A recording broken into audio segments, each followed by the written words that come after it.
Hello, this is the Stories Beside channel. I release videos every day for you. Subscribe and click the bell. Something had gone wrong in the noble Marksman family. Elizabeth did not understand where the impeccable system of upbringing had failed. Why the rules and traditions of the family, which had been the law from birth, did not protect her sons from the ugly lowbrow farce. Endured at the cost of sacrifice and restrictions hammered into the heads of children. Family values did not resist the abomination. Nothing is lost. She's strong, she'll make it right. Elizabeth sat in a chair in the middle of the living room.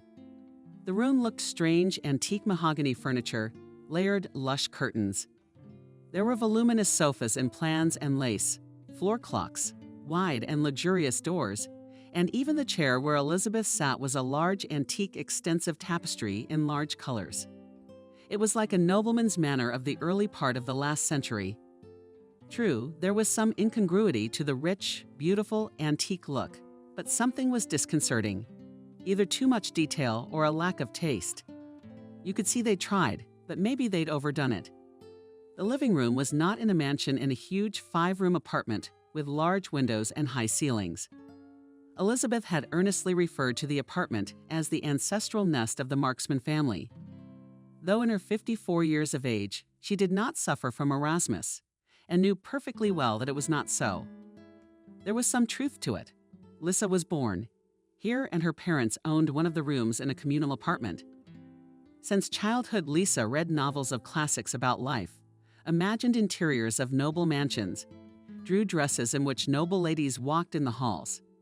She wanted to live at that time in that atmosphere, not in this miserable communal room. Warmed up and fantasies of the girl's grandmother. With stories about life in a rich house. Especially admired the foundations, traditions of the family, the non-observance of which was impossible. Grandmother was a maid in that house, but Lisa quickly forgot about it. But she began to consider herself a descendant of a noble family. And no one dissuaded her. Let the child fantasize. Who's harmed by it? The problems became apparent when Lisa grew up. Blue blood did not allow her to communicate on equal terms with her peers, always looking down on them with a share of squeamishness. Useless people without purpose or ideals. Lisa was well educated. She spoke 2 languages fluently. With her manners and etiquette, she could outshine any diplomat. She is unconditional. A queen that everyone else has the right to admire, but dare not approach. Easy to get over student romances. Love and passion are not her thing. It's the lot of the poor in spirit. Foolish. Boys to whom she condescended. She herself chose favorites herself ruthlessly, in an instant sent them away.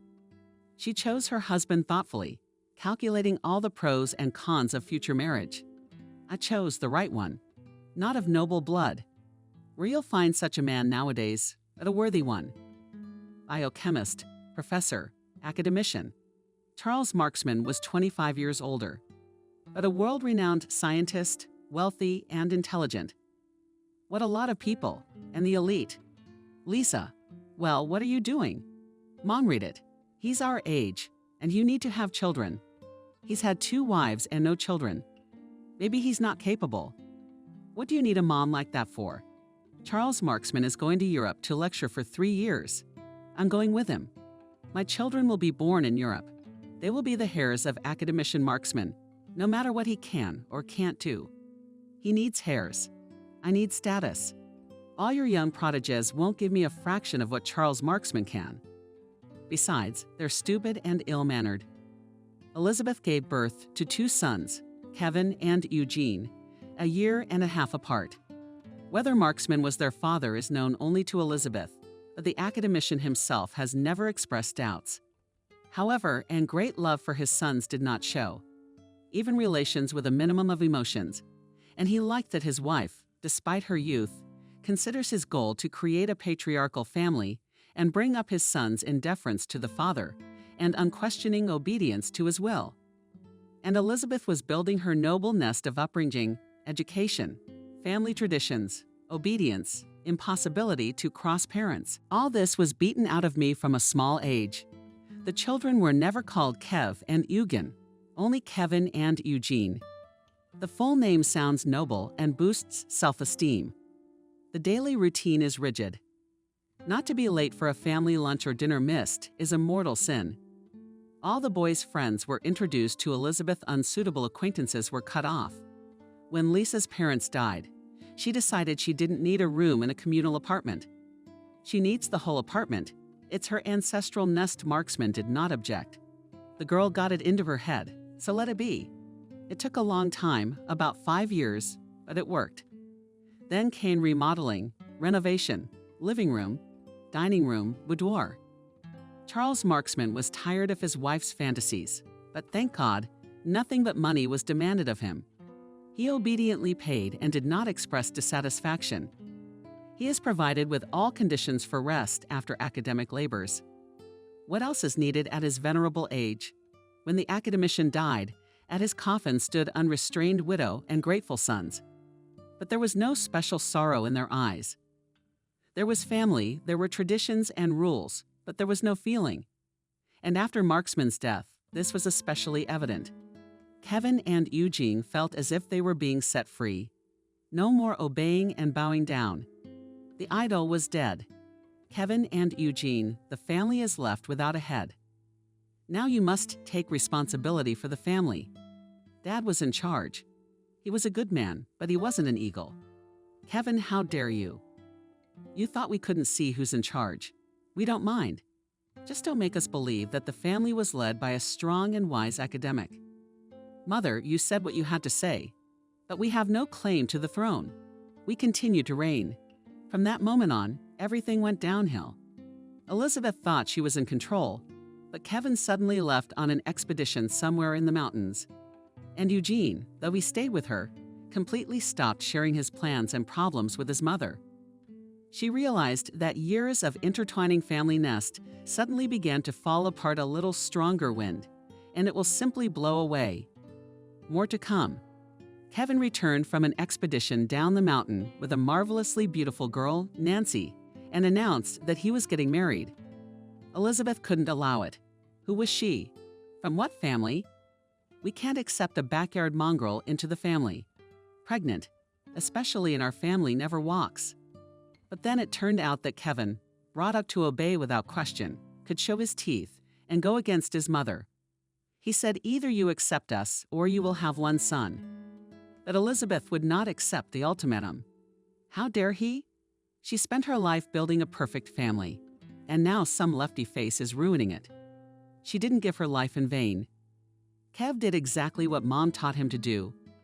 He didn't compromise his dignity, didn't trade on honor, took Nancy and left. Eugene was incapable of such radical behavior. He introduced all his girls to his mom, and they all fell short of family standards. Some accepted resignation without complaint, cried and forgot. And someone else, not shy in expressions, explained to Eugene and his mom what he thought about their family values. And where would they go with those values? Eugene, you see what kind of girls surround you, stupid and inconsiderate and boorish. No upbringing, no education. Do you want to tie your life to such a low-class person? The example of his older brother has not taught him anything. His so-called wife is about to give birth, and he will survive from bread to water and raise a child with questionable heredity. Mom, I can't find a wife by your standards. The Princess of Monaco won't marry me. 10 years from now, I'll be a scrap of filth, a wife-hater who can't get out of his mommy's skirt. And no one will need me anymore. Eugene, don't you dare say that. Well, yes, in my statement only the insufficiently intelligent syllable attracts. The rest is nothing. Mom, you're not playing at being a noblewoman. Maybe you should give up the barking and live a real life in real time. Living in real time doesn't mean living with boorish and marginalized people. Eugene stopped, and arguing with his mother was useless. Soon he married the daughter of a music critic and a pianist, a young gray mouse named Ninel. In infancy, Ninel, to the standards, did not reach, but intelligence peaked at the fishless will do. Ninel was terribly timid in front of her mother-in-law. Everything she said was true. At last, Elizabeth found admiring listeners and uncomplaining admirers of her pedagogical talent. This girl will do well. Smart and suggestible. The choice is well made. Elizabeth did not communicate with her eldest son. Disobedience to the parental will is not forgiven, but the mother's heart aches. By her reckoning, Kevin's worthless wife should have given birth a year ago, but no son had shown up. Eugene was worried too. He missed his brother, and his mother's forbidden communication didn't stop him. But Kev disappeared. He didn't answer his cell phone. Where did he live now? Eugene didn't know. A call to work didn't turn up anything either. Kevin had quit a year ago. Eugene decided to go there. Someone must know why he quit, where he was going to work. Maybe one of his former coworkers knows where he lives. They wouldn't talk to him. They averted their eyes, just generalities. Eugene saw they know what happened and where his brother is. But Kev must have asked him not to tell his family. The more they dismissed him, the stronger the sense of distress. How could he explain to them that he wasn't going to bring his son back into the family? He ran away, and he did the right thing. He would have run away himself, but he didn't have the guts, just to find out what happened. One of Kevin's coworkers watched Eugene's remarks for a long time. Then he came over. "Let's talk. I know Kev will give me a hard time later, but he needs help. He's sure your mom's gonna be more trouble than help. But I'll tell you what happened next. Think whether or not to share with your mom." Turns out Kev had been living his life for a long time. He had buddies and friends he preferred not to tell his mom about. He knew she wouldn't approve. I didn't think much of Nancy either. Ordinary girls from the backwoods. Neither royalty nor oligarch daddy's mom would accept not our format.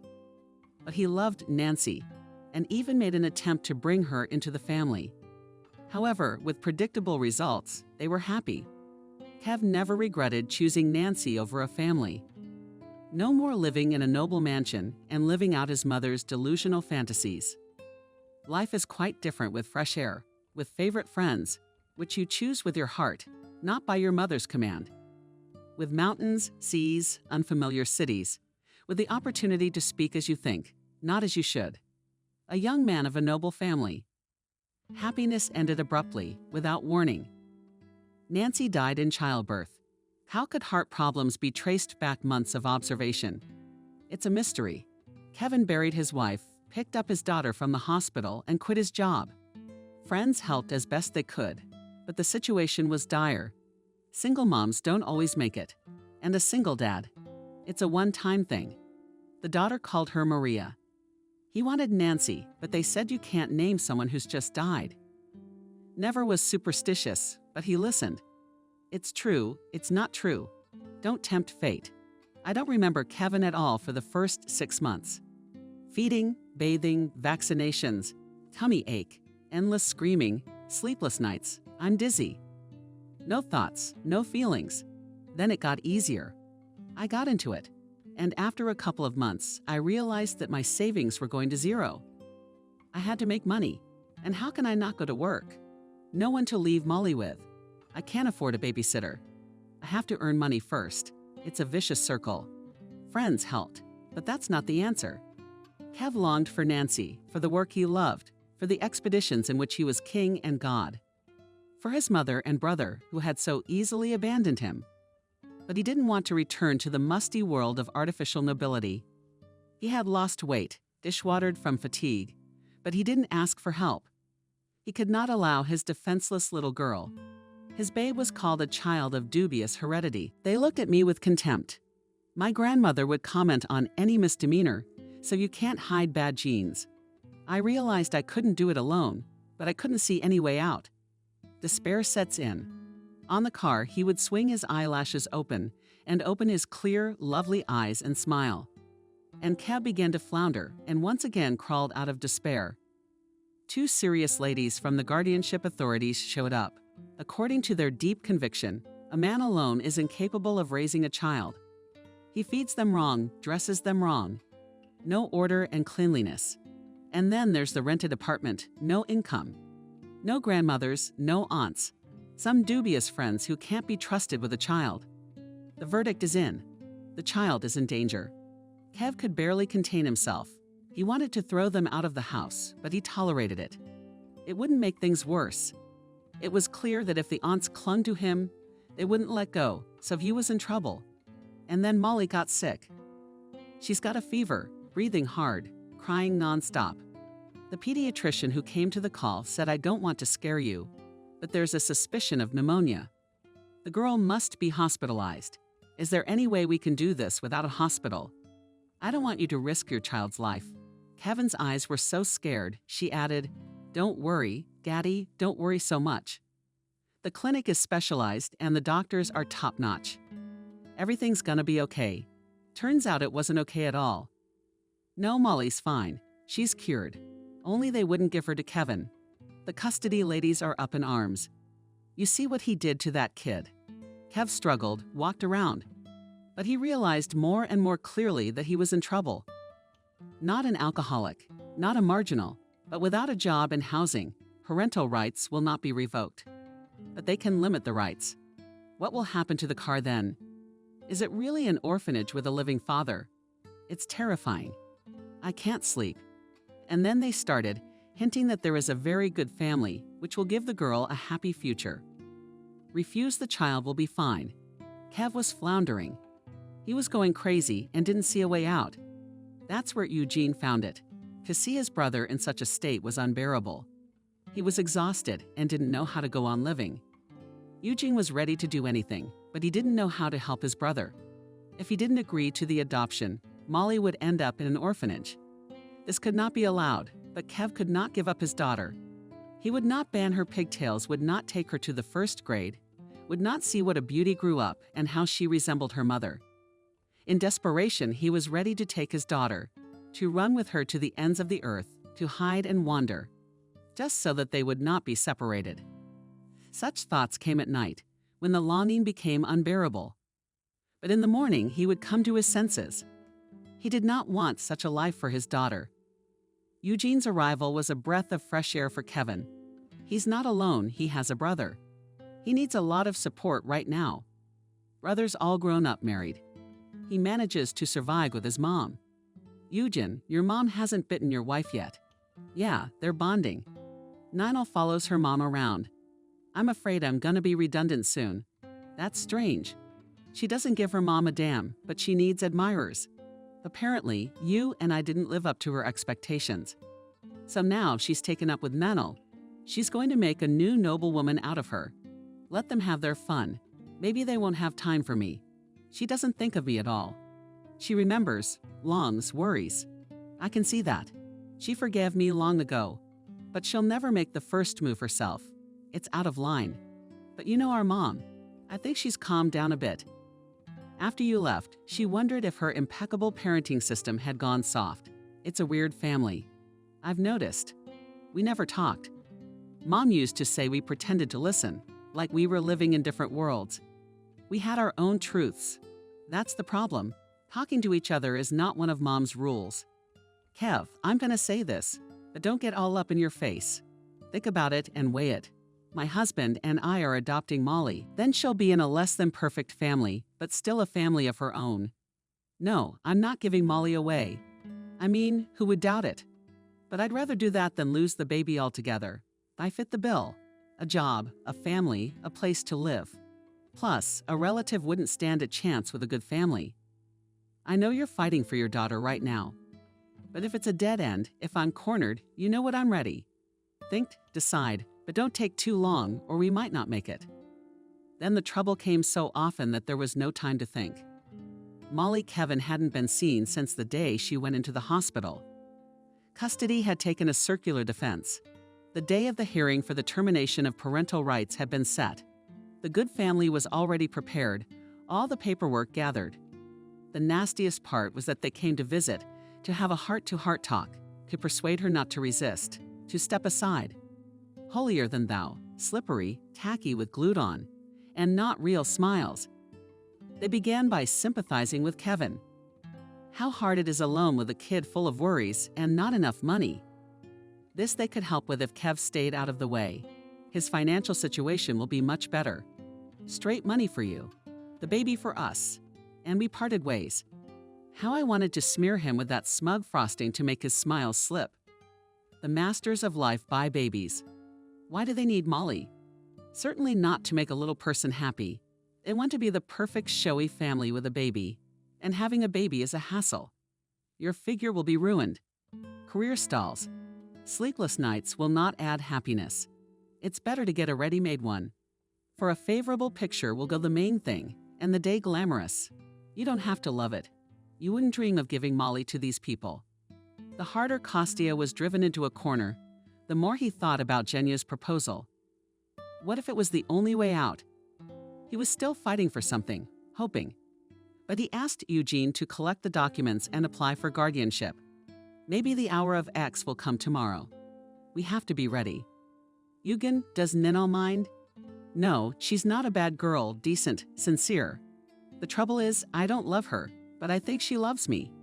Though I'm not a specialist in feelings, I've never fallen in love. So for me, marriage to Ninel is the best option. Don't worry about Molly. She loves and wants kids. And how will Mom take her? Don't worry, I won't hurt her. No matter what kind of cockroaches are running around in her head. Mom won't allow herself to insult the child. At least we'll eat from her. Although I wouldn't want to. Our Iron Lady is an old lady. It's scary to leave her alone. Kostya has been restrained. Eugen immediately filed for custody of his niece Elizabeth. He told what happened when everything was already decided. What amazed Elizabeth the most was that the devoted Ninel, who seemed to have only one opinion. The opinion of her adored mother-in-law had remained silent for so long. How could it be? She had brought up her children in proper family traditions, in respect for parents, in submission and adoration. And within a couple years, it all came crashing down. First, Kevin brings in a questionable girl and goes against his mother's wishes. Now, Eugene takes Kevin's daughter into the family without regard for her opinion. A girl with a rotten heredity. No regard for her principles or values. Apparently not strict enough. Raised her with nothing, enough strength to fix it. She won't make the same mistakes with this girl. Elizabeth and sat in her throne chair. She had already made up her mind. All that remained was to bring her will to her rebellious sons. Kev and Eugene picked Molly up from the hospital and took her to the family nest. Kevin couldn't let her out of his arms. He missed her so much he cried. Molly grew up and began to make the first uncertain steps, but once cheerful and clear eyes settled fear. She only smiled at her daddy. She was wary of everyone else. Kevin and Eugene, have you acted unwisely? You first of all, Kevin. It was your actions that led to this unpleasant ending. It's a good thing you were smart enough to ask your family for help. Your hubris would have led to tragedy. What's done is done. You failed at being a father to a girl. It's Eugene's responsibility now. The girl needs to know who her parents are. So you, Kevin, have to accept that. You can come and talk to Maria, but only as an uncle. It's better to see less at first, so that the girl gets used to living with her parents. The secret of her birth must remain between us. I know it's hard for you to accept, but it's the right thing to do. Kevin himself realized that, giving Molly to his brother's family, he could not call himself her father, but he could not forget and would not stop loving her. It was heartbreaking, but it's better this way. At least he won't lose her forever. He would be able to watch her grow up. Eugen could physically feel his brother in pain. But the only thing he could do was swear that he would love Molly and do anything to make her happy. Kev, what are you going to do now? I'll go back to work, which is always a good place to go for long periods of time. I can't live here and not see my daughter. Then I'll have to go away at least for a while. They say you have to do something, love someone, and believe in something to be happy. Case I have the love of my life. He's sitting up. I believe we'll be together someday. I've got everything, but I'm as far from happiness as the moon. Kev was away, appearing once a year, and Elizabeth made sure that he did not allow himself to do anything unnecessary with Molly. An uncle who sometimes came to visit the family, nothing more. 3 years later, Eugene and Ninel had a baby. The son was named Charles in honor of the academic's grandfather. Deep down, Eugene was glad that it was not a daughter. Otherwise, there would have been an Elizabeth II in the family. Molly was terribly proud of her role as big sister. She liked the fact that she was considered an adult and trusted to look after her brother. When he got older, I took him for walks and kept saying, "I'm responsible for you. If something happens, What am I going to tell my mom? Eugene loved Molly dearly and remembered that he wasn't his own father. Only when Kev came to visit. Elizabeth raised her grandchildren strictly. In Charles, she saw musical ability. From 4 years, he studied with a music teacher, learned to play the violin. Even if there is no special talent, regular lessons are very disciplined. And with Molly was more difficult. Elizabeth could not see any talent in her. She was smart and studied well, but she had no talent. Elizabeth wrote it all off to bad heredity, as if forgot that in the granddaughter flows in her blood. The appearance of grandchildren brought Elizabeth back to the times of former power. It was a chance to right the wrongs of her upbringing. The grandchildren would not repeat the fate of her sons. She monitored their daily routines, what they did, what they read, who they were friends with. The obligatory family lunches and dinners were back. Everything was going the way Elizabeth had once dreamed it would. Clear, steady, right.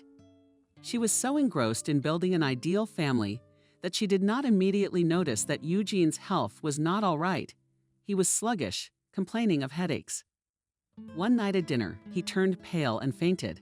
The doctors gave him a verdict: a brain tumor. Started from the hospital, all radiation, chemotherapy. 6 months later, Eugene came home. Black and ugly, but alive. There was hope that it was all over. It wasn't, and they fervently believed it was.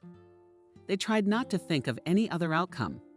Eugene came to his senses, lived a normal life, went to work, played with his children. Never complained about anything. And suddenly he relapsed. The oncologist doctor over the years, who was not used to talking to relatives, quietly and tiredly said chemo will not help anymore. Only surgery. But you understand, the result is unpredictable. I'll tell you right away that without surgery he has 2 months left, and they will be terrible months. The surgery, if he survives, will give him 5 years to live. But what kind of life? I can't tell you. I don't know, doctor. Is there any clinic abroad? Someone who specializes in such operations? I wouldn't recommend it. You'll waste your time. And the level of our surgeons is no worse. If they can't do it, no one can. Think about it. But I'll tell you that the operation is at least a chance. It's a very slim one. What do you think you're going to do? Doom a loved one to a slow, agonizing death? Or take a risk in the hope for the best, and in the end push him to instant death? Eugene cleared my doubts. I'll have the surgery. What do I have to lose? A couple of months of life in which I probably won't even recognize you. I realize there's little hope, but I'll take my chances. Who doesn't take risks? The one who doesn't bring champagne. I have the right. After the surgery, Eugene didn't regain consciousness, slipped into a coma. Relatives were allowed into the ICU unimpeded. Every day could have been his last. Molly, who was already 10 years old after school, went straight to the hospital and sat by her dad's side until the evening, when her mom replaced her. Molly heard adults talking about Daddy dying. It was explained to her that he had fallen asleep and now he couldn't wake up. How could he have fallen asleep? That he couldn't be patient and stay awake. If she was dying, would force herself to stay awake, then she wouldn't die. Sitting in the ICU by her father's bedside. She'd been trying to wake him up all day, but it wouldn't work. Daddy, wake up, please. Molly wiped her tears, and they just kept flowing. Before, when she cried, Daddy would come running, start comforting her and kissing her. Now she just lies there and doesn't even wake up. Chuck found this song, says it's some kind of healing song that wakes everybody up. He wants you to listen to it. Daddy, I'll play you anything you want. I'll sing it myself. Just don't die. Molly, it was scary. Why doesn't he wake up? Can't he hear her? Molly tried not to cry. You have to be strong.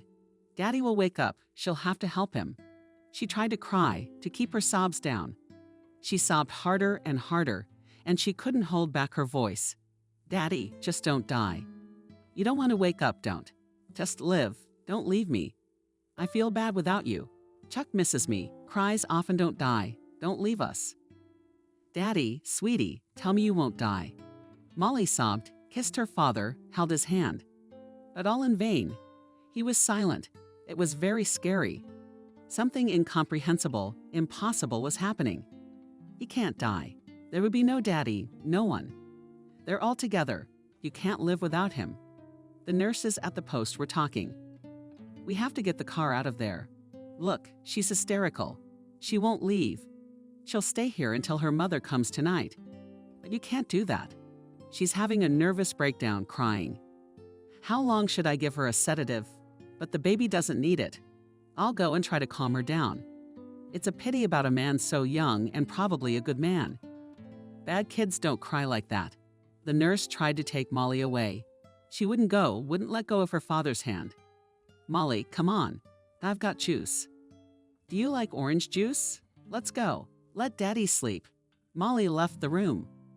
Molly, you go home. If Daddy wakes up, I'll call you. I'm not going anywhere. I'll stay here. I promise. Here, have a drink. Wipe your tears. Go home, your brother's waiting for you there. He's still a baby, he needs you.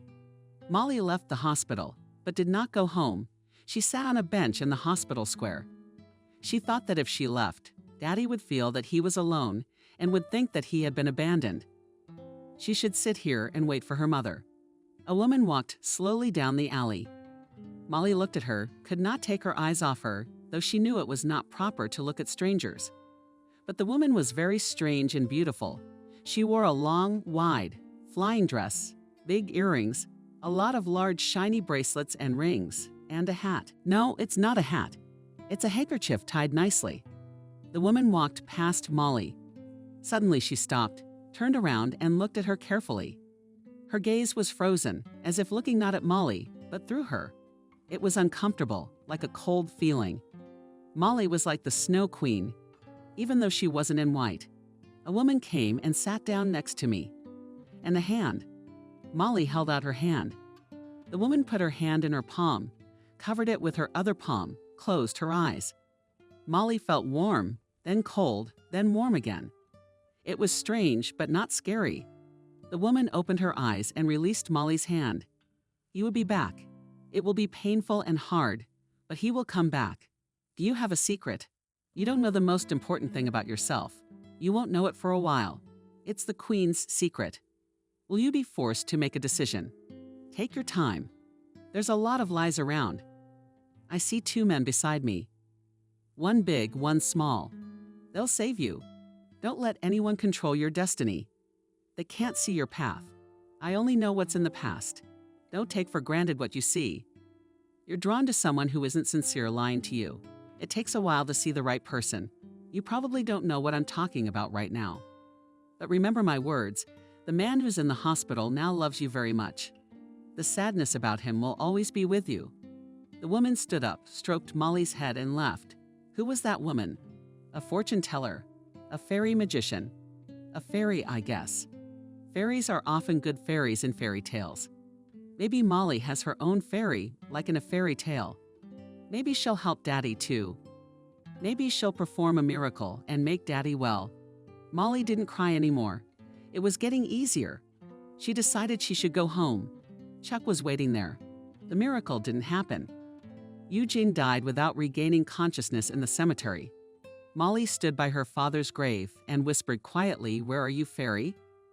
You said he'd come back, but he's dead. I don't believe you anymore." Standing next to her was Uncle Kev holding her hand.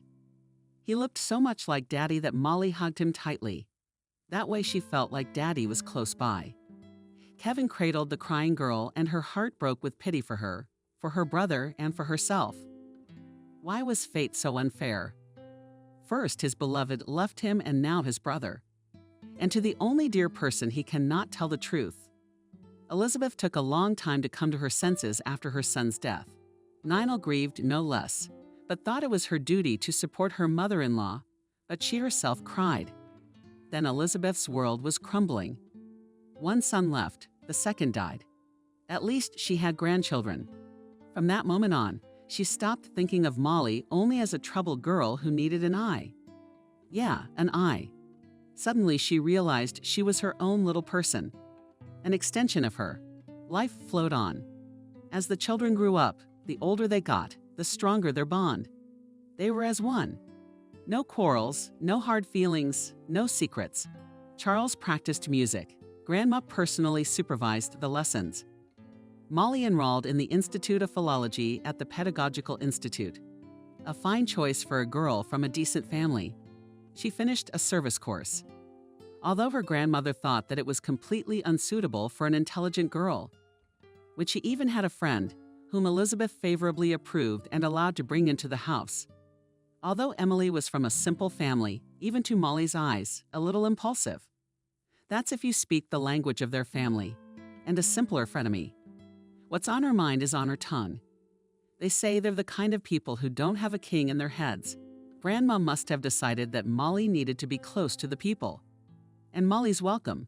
She finally has a friend, and one who's genuinely interesting and direct. By this time, Kev had moved to the department, stopped traveling on expeditions, finally married. Elizabeth did not interfere, but she did not notice his wife. She didn't invite him in. Kev went to his mother's house often. He wanted to be close to his daughter, to know what she was doing, who she was seeing. When he once stammered that he should tell Molly the truth, Elizabeth cut him off. Kevin, you don't dare say anything. You made your choice a long time ago. Emily came running in. Elizabeth opened the door. Victoria, what's wrong? Is someone chasing you? Why are you so disheveled? Elizabeth, I'm in trouble. Look, she held her hands out in front of her. Her fingers were perfectly manicured, but one nail. Oh my gosh, it was broken. If Molly doesn't help, I'm screwed. Of course, how could anyone survive? Come on in, Molly, catastrophe. Help me, even if you can't. And I can't do anything about it. We need to call the emergency services. Molly turned on the gel dryer and started asking what happened to her friend, that a broken nail could ruin her fate. A stormy romance with Jacob from the physics department discussed the entire institute. With interest, watched the development of events. Jacob from the dorm moved in with Emily. So what happened? Molly, you tell me. Men have different brains. Why is it that when things are good, they don't live, they need adrenaline stress? Well, I can't advise you on that. I have two men in my life, Uncle Kev and Charles. Who do you want to ask? I put my whole self on a platter for him, and he did. Emily shoved a three-finger shape under Molly's nose. Like a bastard. I'm gonna put him out tonight. I have to be impossibly beautiful. So the bastard realizes who he's losing. Vic, that's unbelievable. Making a guy look good to make him look good. Only you can do that. You shouldn't have gone into teaching. You should be an actress. Is that a good idea? Emily's gone to a whisper. I don't know how you live in this palace. Your grandmother gave me the creeps. And don't try, you wouldn't understand. I haven't really gotten it myself in years. I hope it's not forever. Oh my. They won't let you out of that cage. Your grandmother hasn't found a suitable fiancé for you yet. You're going from one cage to another. I wonder when they'll marry her off. They'll ask you. It was under the influence of Emily that Molly decided that she needed a little independence and told her grandmother that she wanted to get a job. Elizabeth had nothing to object. She wants to work, not to have fun. But you can't let the girl go anywhere. She needs supervision. Kevin, take the girl in. Let me have any vacancies. Mom, who am I going to take her in? We're a research institute. She doesn't have a proper education. I can't send her on an expedition as a cook, unless she's a lab technician. But that sounds nice, but in reality she's cleaning test tubes and floors. Basically, a cleaning lady. Uncle Kev, I agree. Molly, have you been listening to what's going on? Charles, and why do you have another 20 minutes to study here? Did Molly and Chuck laugh and run away? No, but look at them with a smile, Elizabeth said. The parrots have mated and are inseparable. All right, let him work. Just keep an eye on it. Molly was very nervous on her first day on the job. What if she couldn't do it? She tried her best. It's not a difficult job, but test tubes are so fragile. When the test tube slipped out of her hands and shattered on the floor, Molly froze. All failed, let down, Uncle Kostya would be fired. A handsome young man approached her. Molly, don't be upset. We've overpaid so much here, you can't count it. My name is Benjamin. I'm the biggest boss here. Come on, I'll buy you a coffee. Benjamin took Molly by the arm and led her to the exit. One of the girls in the lab gave them a jealous look, turned off the equipment, and followed. Benjamin brought Molly coffee, sat down next to her, and playing, and not perhaps with beautiful eyes, began to say that he now takes on her patronage. He would teach her everything. He would not let anyone offend him. Molly looked at him and realized everything was gone. She had never seen such a handsome man in her life. Then the door opened and the girl came in and said, "Benjamin, Kevin Marksman is looking for you. If I'm not mistaken, this is your uncle." "Yes, Molly." Benjamin quickly retreated, and the girl sighed heavily, sat down in the chair, and said, "Molly, I see, Benjamin. You've got your head screwed on. Don't believe him. He's a notorious womanizer. It's been a tragedy around here. Everybody falls in love with him, and I'm no exception. But the trouble is, he's married, and every time he gets a new girlfriend, he promises he'll divorce her. Don't believe it. He won't get divorced, and his wife will cut anyone's throat. But she won't let her husband go. He's the one who's handsome, talented, independent, and his wife is afraid of fire. How he manages to hide his affairs, I don't understand. Maybe he doesn't. Maybe he and his wife have a pact to go out as much as you want, but don't touch the family." Now Molly tried to avoid Benjamin, but he wasn't used to giving up. She waited outside work with flowers and offered him a ride. Invited him to the movies. Molly refused, but his insistence was mistaken for a show of affection. Can it not be that he fell in love with her? Divorce his wife and marry her? Grandmother's prohibitions on relations with married men are almost forgotten. It's the others he's been fooling around with. But with her, it'll be for real. Luckily, Benjamin's estranged mistresses had figured out how to tell Kevin. Either they felt sorry for the girl or they were looking out for themselves. The scandal was terrible. Elizabeth demanded that Molly quit immediately. Molly cried and assured that Benjamin is a wonderful man, just unhappy in the family. Kevin felt guilty. Emily wondered, "Molly, are you crazy? He's a married man. He'll never get divorced. He'll sing to you about love and divorce for years. You're like out of the wild woods in life in general, not in the sense of overdoing it. Your grandmother went through with the restraining order. Is that what it means to keep a girl in a black body? She sees a man, she hears compliments, and she swims." Elizabeth was convinced she had to take matters into her own hands, or else she'd be in trouble.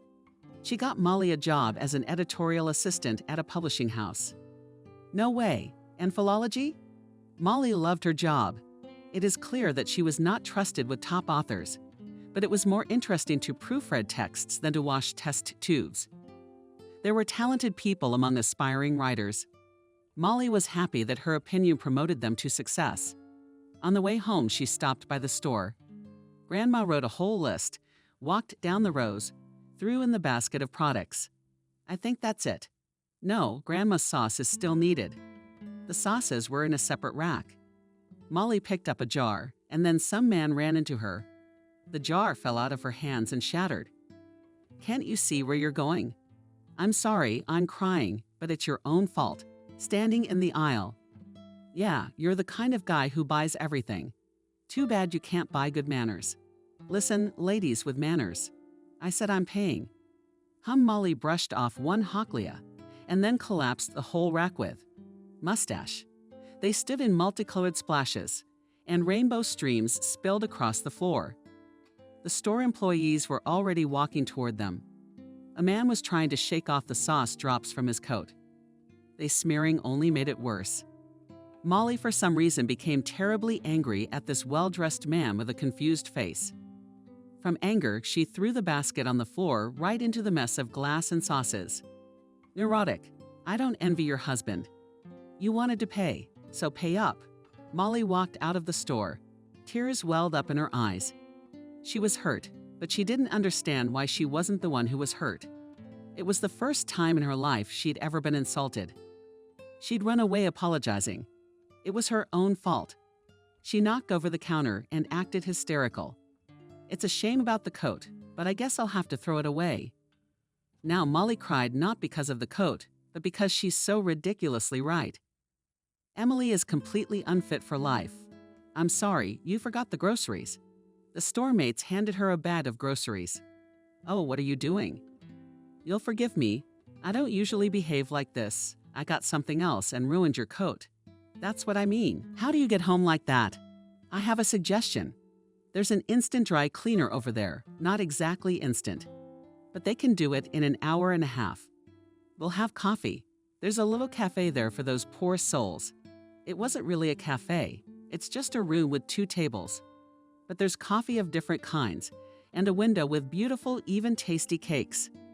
Let's go in there now and finally meet them. My name is Leo. It's a fancy name, but that's what it is.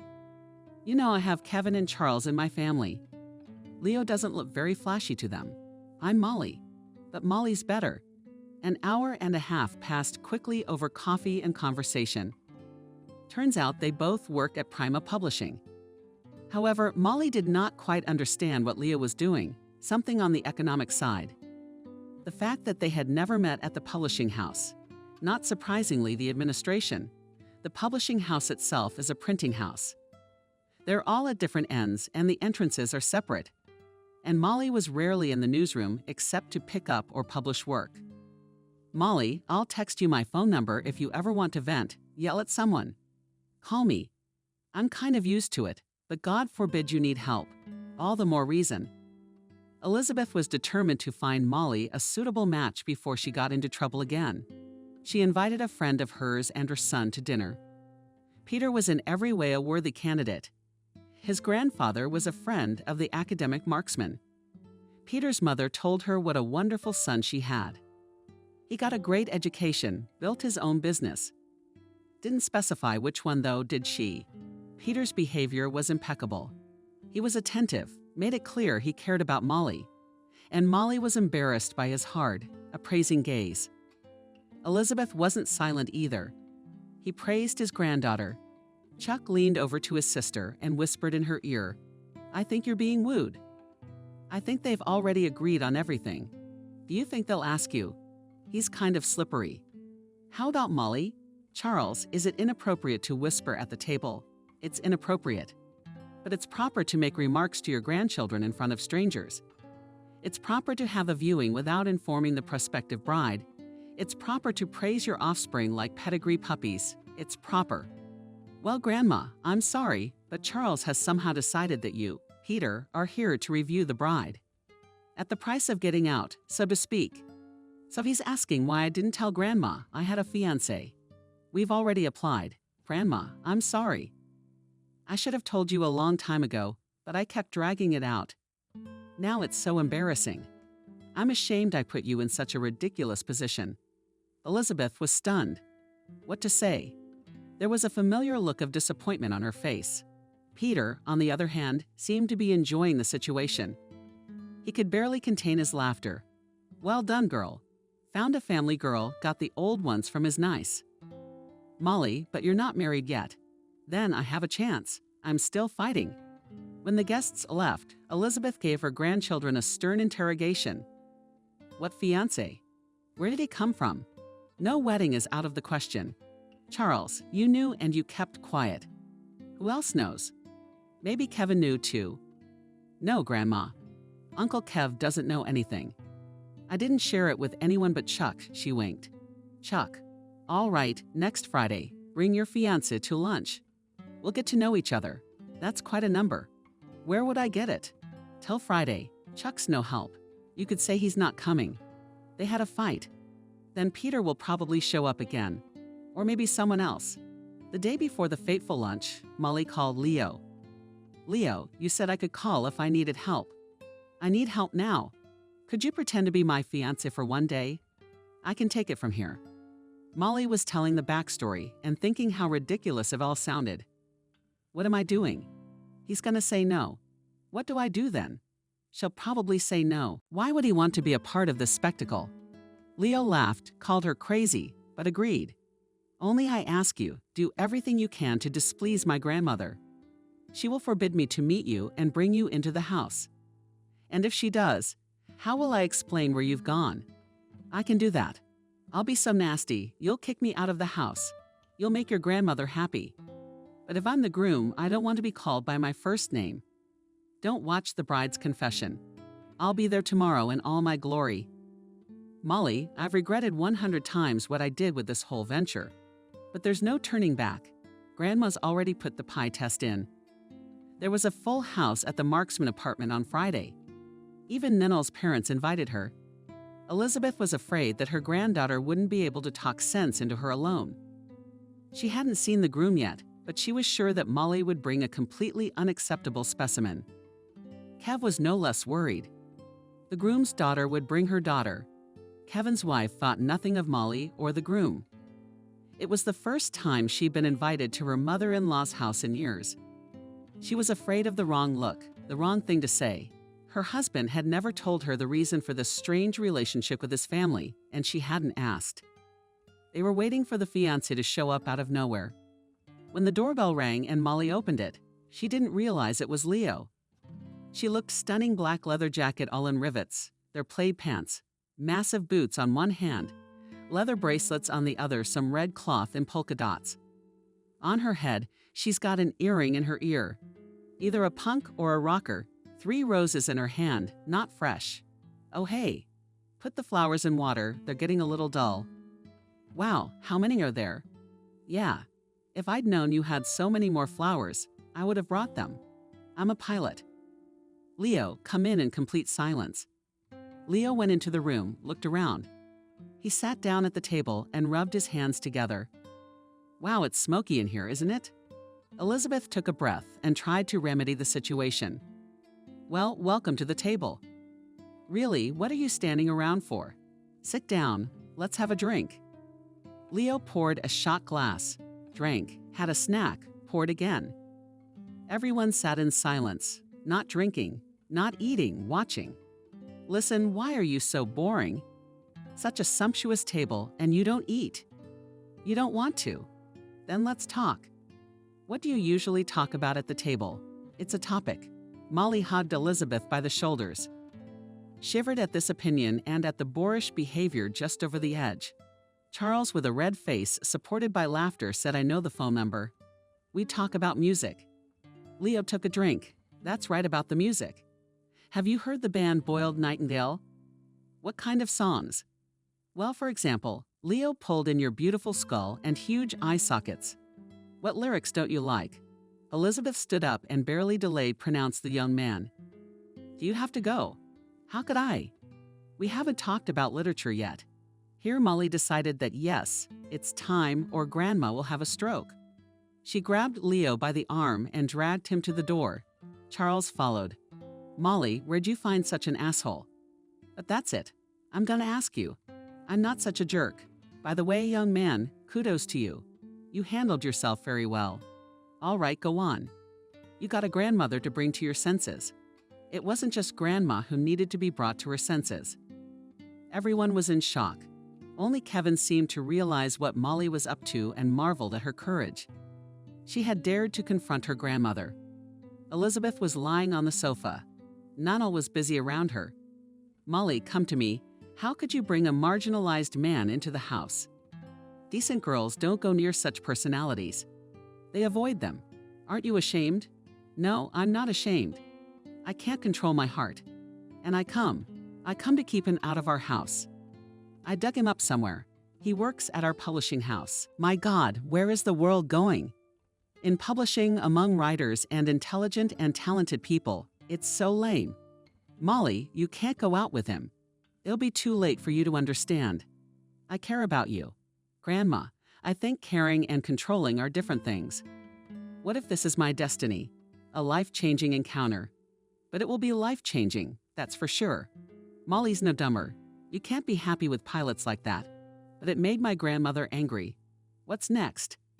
Now they'll clamp them in a vise. They won't let them die. Grandma and Mom will organize total control. I've let the porridge down too. He'll get some too. Elizabeth didn't sleep well last night. She wondered where the world was going. The Research Institute is full of cables who don't care which skirt to drag in the publishing house, who have no idea of decency, marginalized, inheritance hunters in such solid institutions, such unpleasant personalities. And that's exactly what Molly is attracted to. How to keep her granddaughter away from all this nastiness. The nunnery didn't come together. And for some reason she's not interested in worthy candidates. In the morning, a messenger brought a huge bouquet of white roses. Inside was a note from Peter. Wow, he really decided not to give up. Grandma, besides being the son of your acquaintances, do you know anything about him? What does he do? Whatever he does is better than your pilot. He's asking her out. Well, go find out for yourself. No, Grandma, I can't. I'm going out with Leo tonight. Oh no, Leo, you're not going out with Leo. Elizabeth did not know the pilot's last name, but rightly reasoned that Leo in the publishing house a little. Decided to go and demand that he keep her granddaughter. Did not count on a favorable party. Leo Barkowski, the director of the technical department of the publishing house, was standing in the foyer at the receptionist's desk when he noticed Elizabeth coming through the door. Helen, you see that old woman over there. She's about to come over and demand Leo. Hold her a little bit, pretend you're calling for Leo, not the director, but some Leo locksmith. And for God's sake, don't be surprised by anything. Leo disappeared around the corner. Elizabeth looked immaculate. Hair, makeup, light-colored coat, gloves, and a handbag from a famous manufacturer. Stylish and expensive. She's in her 70s. She looks chic.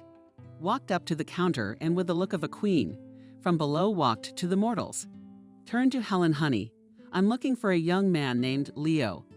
Leo works here, and this must be Helen from the technical department. I'll call you right now. Helen is the 5th button on the phone. I sent Leo to you. It's still okay. They'll fix it later. It's not leaking now. Send him here to him. She hung up the phone and turned to the visitor. You sit him down from the print shop for 5 minutes. Elizabeth sat on the sofa with interest and looked interior. In the foyer is beautiful, light trees, skating rinks, comfortable furniture. One could see that the publishing house was thriving, only that they do not take care of their reputation. How can they hire a type like a pilot? You can't afford to lose your image with a guy like that. Leo came out of the print shop into the foyer. Helen's eyes almost fell out that it's work overalls, jacket on top, all covered in some kind of dark oil stains. Wherever he found it, from beneath the cap protruded a disheveled, mean, cloudy look and a persistent odor of alcohol. Wow, how in 5 minutes you could turn from an intelligent, respectable director into a Western plumber. When will you, my sunshine, agree to go on a date with me? Leo handed Helen a caramel. With a ringing smack on her hand and staggered turned around. Who needs me around here? There's a chimney breathing down there. Helen couldn't even say anything, only waved her head there, saying, Oh, Grandma, what are you doing here? Leo approached Elizabeth with a firm step, even tried to kiss her hand. She squeamishly pulled her hand away. What kind of grandmother am I to you? Don't come near me. You stink of booze. I'm going to quit drinking. I'll marry her and give it up. I understand, I'm not right for you, but we're in love. Don't worry, I'm not going to live with you. I have an apartment and a good salary. I'm appreciated here. Helen, tell me I'm appreciated here. Well, of course, Helen, we are appreciated. Stop clowning around. Are you hoping for an inheritance for nothing? Yes, I have the means and the apartment. But Molly is just a granddaughter. My son will inherit everything. Or do you hope to outlive us all? And don't talk to me about love. I get the distinct impression this is all a farce. Molly, I wouldn't go near someone like you.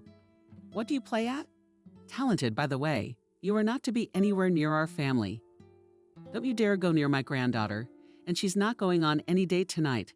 I won't let her. Dates? Oh yeah, that I'm forgetting. I agree, there will be no date. I'm not feeling so good tonight. That woman, I got goosebumps. A general in a skirt. She's got the whole family in her fist. I can see why Molly's freaking out. Leo didn't like the situation he and Molly had gotten themselves into. How to get out of it now? He wanted to court Molly, to ask her out on dates, to walk around the city at night, to have heart-to-heart talks. But how do you do that now? Grandma won't let Molly anywhere near her. She'll be right. You can't let a guy like that near your granddaughter. And to come and say, look, I'm so white and fluffy. They wouldn't believe it. Peter insisted on a date, sent flowers, waited outside the institute. Molly did not understand why he was suddenly. A burst of love. Didn't believe it. Also, grandmother is pushing. Take a closer look. Nice guy. Emily's putting oil on it too. Get out of the house while Grandma lets you. You're not getting married. What's not to do? Molly couldn't explain why she had a problem with Peter. Young, handsome, wealthy. Molly wasn't really interested in what he did for a living. Walk in the park, go to the theater, and chat over a cup of tea, please. And Molly was not going to interfere in his life. You don't have to. It's not interesting. She was interested in Leo, but she hadn't seen him since his spectacular appearance at their house. Now, when she came to the publishing house, she looked at every man she passed. But Leo had not been asked about him. She was shy. She couldn't find a reason to call. And he didn't call. Charles saw his sister worrying, waiting for a call. Guessed who it was from, and he laughed at her. I don't see your prince. I guess he didn't like us. We're boring. We're not up to his level. You should try harder. What's on your head? It's boring. And your closet sucks. You should at least go to a Dead Nightingale concert. You have to share your lover's interest. Dead and boiled Lorianova are two big differences, of course. By the way, when you get tired of Peter, you can take him to this concert too. You'll get two birds with one stone and get rid of Peter the bore. Chuck, shut up, of course, of course. I'm just being brotherly. Shut up. Why are you in agony? Would you take it? Yes, I did. And if you let her know you're not your type. But Mona isn't and is. Molly thought it had been a while since she'd had a heart-to-heart with Emily. We used to talk about stuff for hours. And now there's something to talk about. And my friend's missing. What if something happened to her? Or she's having an amazing affair? She's not Molly's type. Emily wasn't answering her cell phone for some reason. She wasn't home either. But that's not surprising at all. Emily's never been home. That's another thing that's troubling. A neighbor said she hadn't seen her in 3 days. Before that, she heard her arguing with her boyfriend. I've got her mom's phone number from when she lived here. Maybe she hasn't changed it. Look it up. Emily had not changed her phone number, and luckily for her, Emily was at her place. Damn it. What a scare. It turned out that Emily herself was much more frightened. She came disheveled, halted with black eyes, as if she hadn't slept at her parents' for a week. She was hiding from an admirer.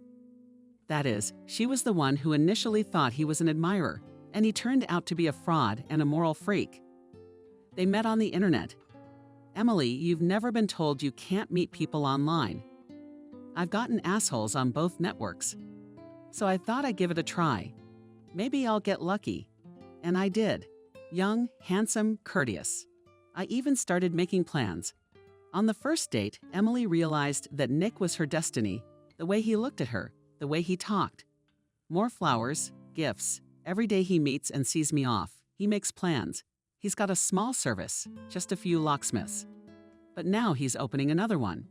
Soon he will earn 3 times more money, enough for a wedding and a wedding trip. Molly, that's the difference between a woman and a man. You know, we've been planning a wedding since childhood, playing dolls, dressing them up in white dresses, clinging to the head of the veil. Who are our proper brides?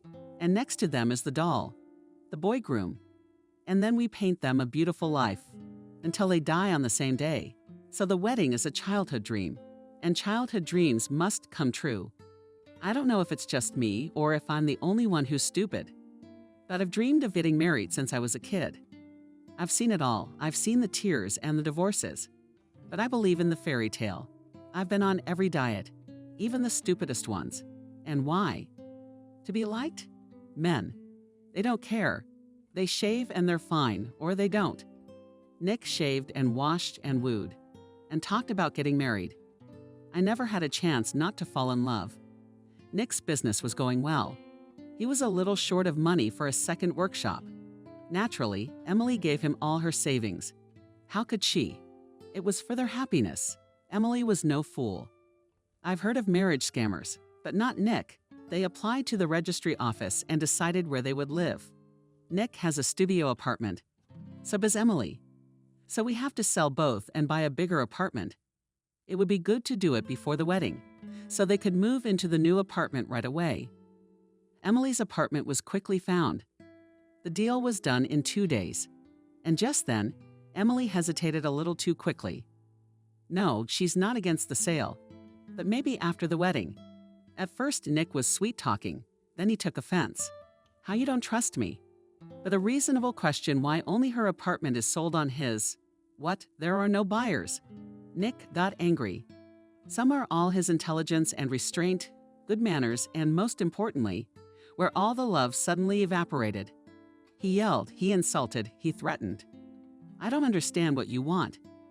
Do you want to get married? So I was ready. But you're a chicken and you ruined everything. Somebody needs somebody and you think you're somebody else. You think someone's gonna marry you out of love. Don't be fooled. There was hatred in his eyes. He yelled in her face, insults, uncontrollable anger spewed in the most obscene terms. Jammed Emily into a corner, and with all his might Shibanova fist against the wall. And next to her head a portrait of Emily, painted by an artist on the waterfront. Collapsed to the floor, shards of glass flying around. Nick picked up a shard, put it to Emily's neck. You're gonna come in and sign the sales contract, and if you don't, I'll kill you in this apartment. Don't you dare run away. I'll find you everywhere. Emily was afraid that could kill her. She didn't wait for the rest of the story. And as soon as the door closed behind Nikolai, she left her things in a bag and went to her parents. The endless calls started. First, I didn't pick up the phone. Then I just threw away the SNM card. Now I didn't know what to do next. I'm scared to go back to the apartment, Molly. You tell me what's wrong with me. Why do all the freaks come at me so many times? I'm not stepping on the rake again. I walk on them. Emily could go to the police.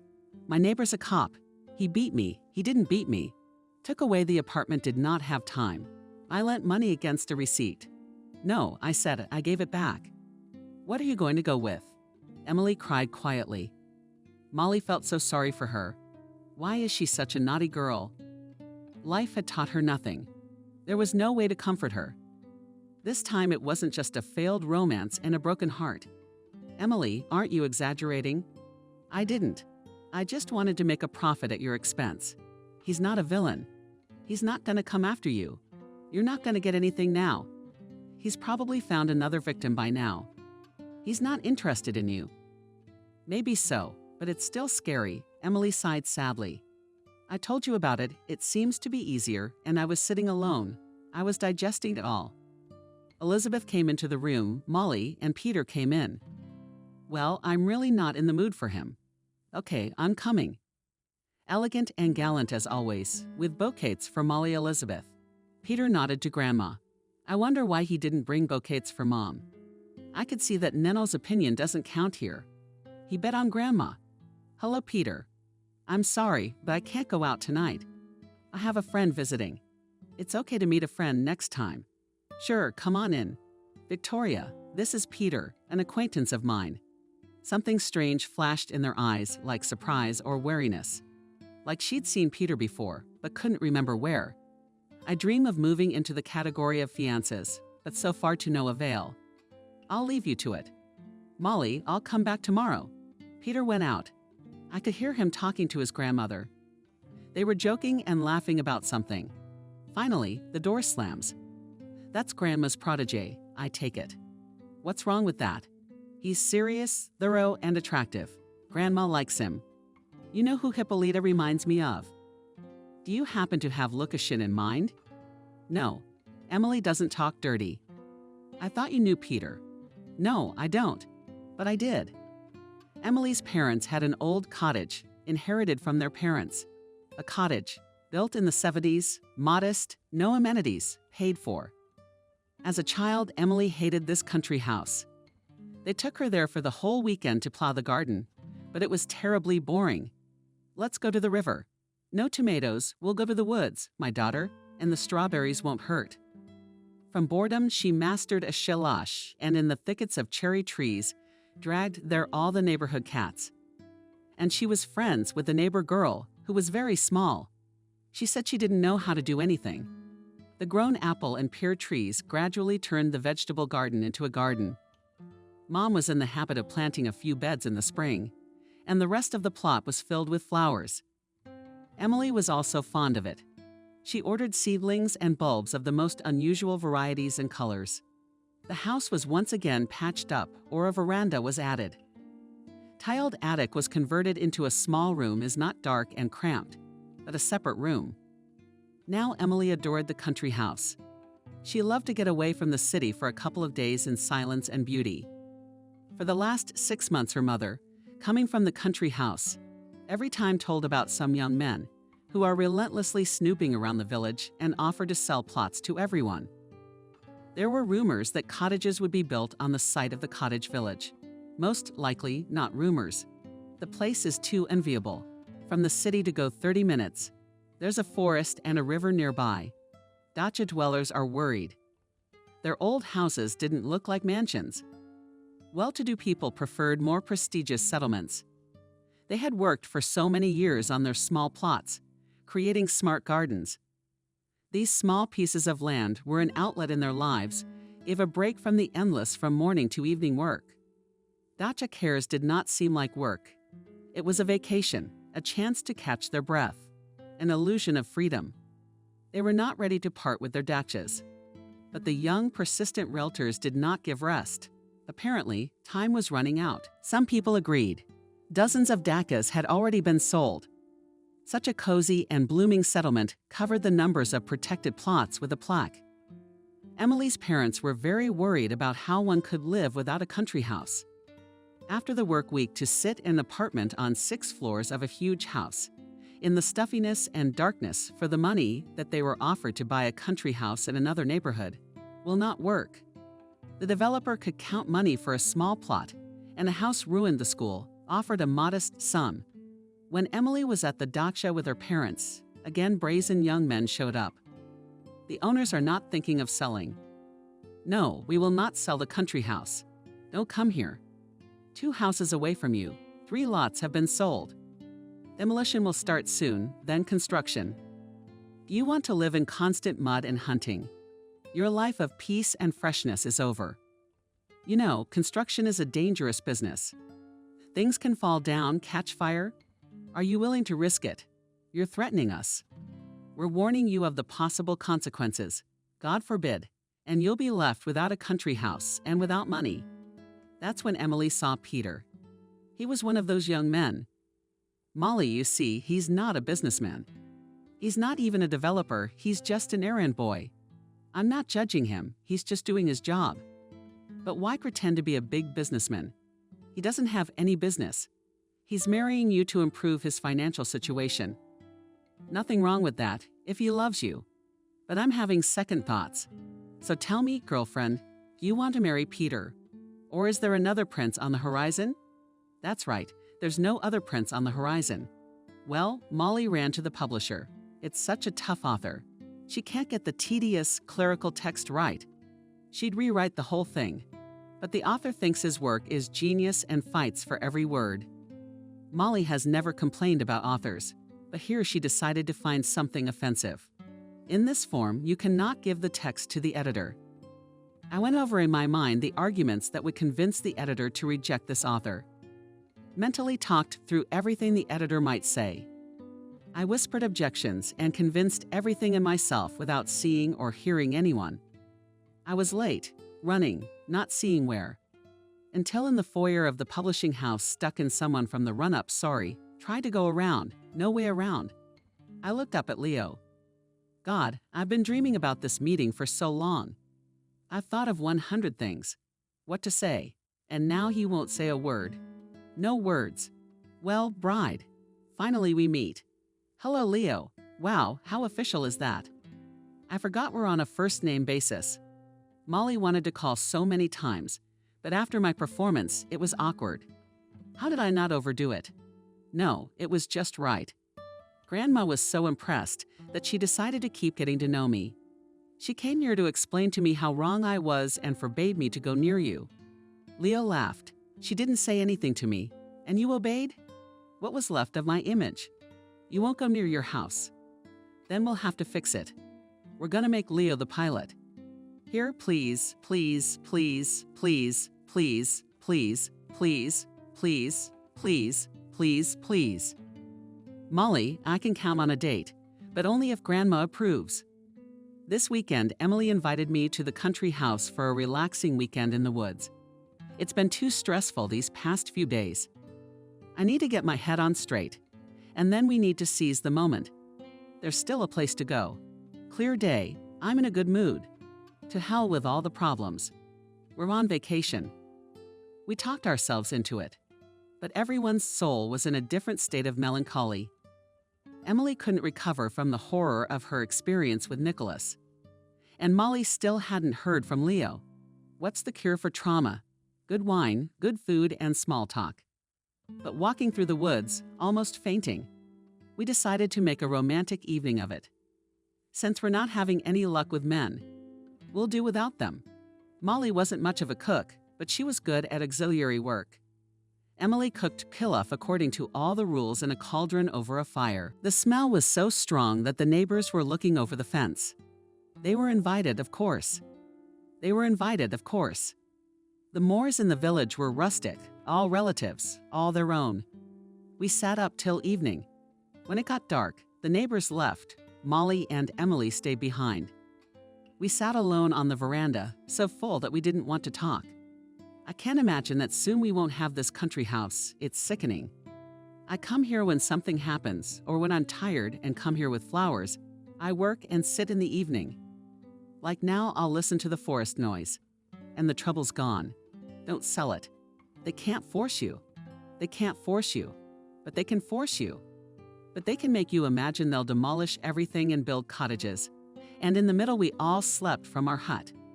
To keep out of the way, so far there are still a lot of people here. But what will happen next is the question. Everything in my life seems to be sticking together. I recently went to a fortune teller, my neighbor, all my ears buzzed. What an extraordinary she is. How she sees everything and knows everything. So she told me some nonsense. She said you'll live a long time. And fate won't happen, and fate won't happen. There's already a destiny. The other question is, what is it? I see a man in uniform next to you, she says. I've tried them all. There's no such man in military or police uniforms. Maybe a security guard or a newspaperman. Do you think that counts? Emily, don't bother with fortune tellers. They can't see shit. I had a fortune teller when I was a kid, said my dad wasn't gonna die. He did. She also told me there were 2 men who would save me. When? Why did she tell me about a secret I'd find out someday? Standard stuff. They all say the same thing to everyone. Somewhere they'll hit the mark with the same prediction. She guessed right, said I'd be with someone who wasn't sincere. That's right about Peter. On the other hand, who doesn't have people like that around them? You've got a whole bunch. Yeah, I'm a champ at this. It was very quiet in the village when the apple fell. A cat or a hedgehog walked through the grass. The windows of the houses are not lit. Everyone is asleep. Only the lanterns on the plots shine in the distance. There was the sound of a motor. The sound was getting closer. Someone was driving down the street. The light of the headlights slid across the lot. A car stopped at the gate. Emily, any more guests? What guests? Maybe Mom and Dad want to come over. Why would they be here at night? The gate opened. Someone was walking down the path. The streetlight was only a few meters away. When Emily jumped up, Molly, it's him. Who? Nick. Nick walked onto the porch. Oh, so you're not alone. Hello, girls. You were really hoping to get away from me. I told you I'd find you. Emily squirmed, flew into the back of the couch. Look at the terror in her eyes. Molly was terrified too. It frightened her to be so afraid of him. A common boar. Coming here is strange, of course, but he won't do anything to them. Young man, you weren't invited here, were you? You'd better leave. Nick turned sharply to Molly, approached her, squinted at her as if wondering who dared to open his mouth. Grabbed her by the neck and typed face first into the desk. I didn't come to see you. You're unlucky to be here, aren't you? And I warned you I can't be deceived. He let go of Molly's broken, face streaming blood in his ears hummed.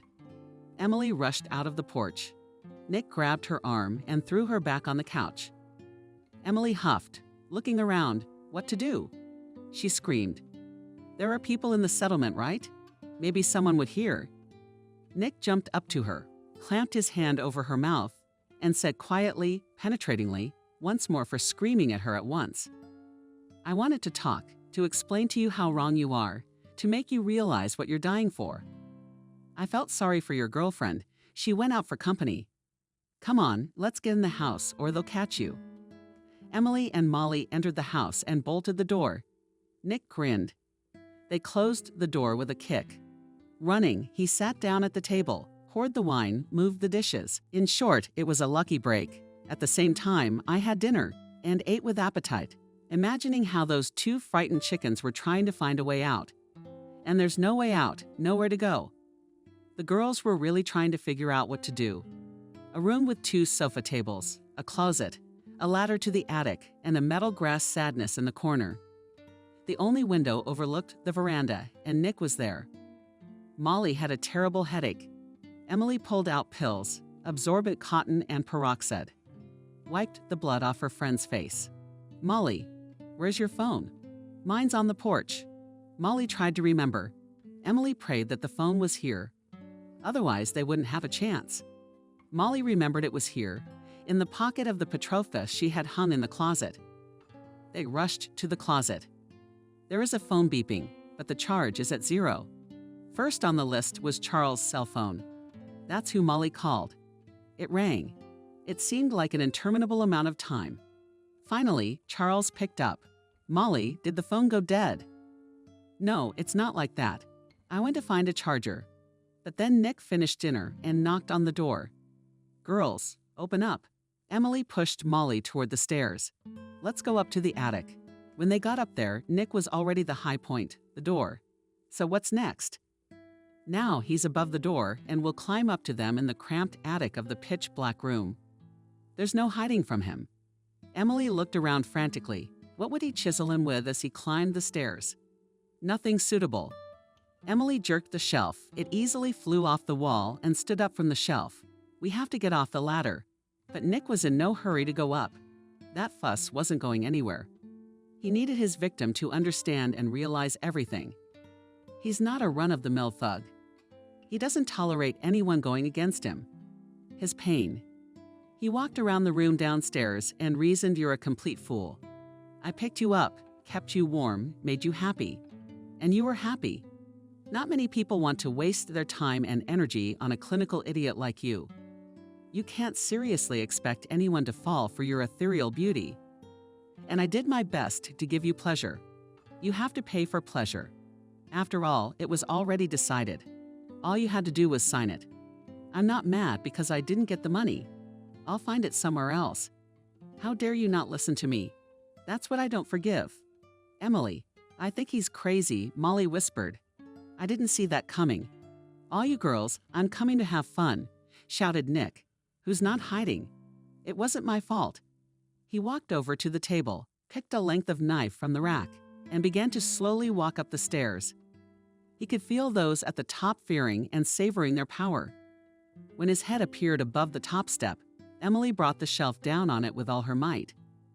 Nick rolled down, unable to get up immediately, but he did not lose consciousness. Emily heard something fall in the room. Molly looked around, frantically shaking books out of the bookcase. What are you doing? We can't move the books. It's heavy on the stairs. It'll block a flight of stairs. While Nick came to his senses, they managed to drag it up and drop it in the closet. Now Nikolay had no access to the attic. They began to think what else could be done. Startsiva 2's small round windows won't open. You can break them, but you still can't get through. Shouting is useless. No one but Nick will hear. Nick got up, went up and bumped into the closet. Barricaded dollars tried to move or lift. It didn't work. It was heavy, irritably tossed the knife and went downstairs. You don't need an axe, dear. It's a summer house. There should be an axe here. Charles didn't understand what Molly's call meant. That's weird. She's gone to a friend's house in the country. She calls in the middle of the night before her grandmother has a chance to say anything. Something's happened to Molly. But what could have happened? She accidentally pressed it, and then she reset it. No, it doesn't look like that. At least she said, "Oh, I'm sorry, it was an accident." And now there's no answer on the phone. Do you know where she went? Just a direction somewhere nearby. Wait, I have Emily Molly's parents' cell phone number when Emily was looking. I didn't give it to you just in case. I can get the address. but it's not appropriate to call in the middle of the night. Well, it's decent now. Just don't scare them by getting the address. I'll call Uncle Kostya. We'll go together. Kevin didn't live far away. 10 minutes later, he picked Chuck up at the front door. They drove quickly through the empty night streets out of town. The feeling of distress lingered. Kevin drove as fast as he could, so as not to be late. Unlike Elizabeth, he immediately believed that something terrible had happened. Molly was in danger. Nick was in no hurry. He methodically searched for the axe. He went into the barn, went through everything. Looked under the porch, no sign of it. Where'd you put it? Turned out to be simple.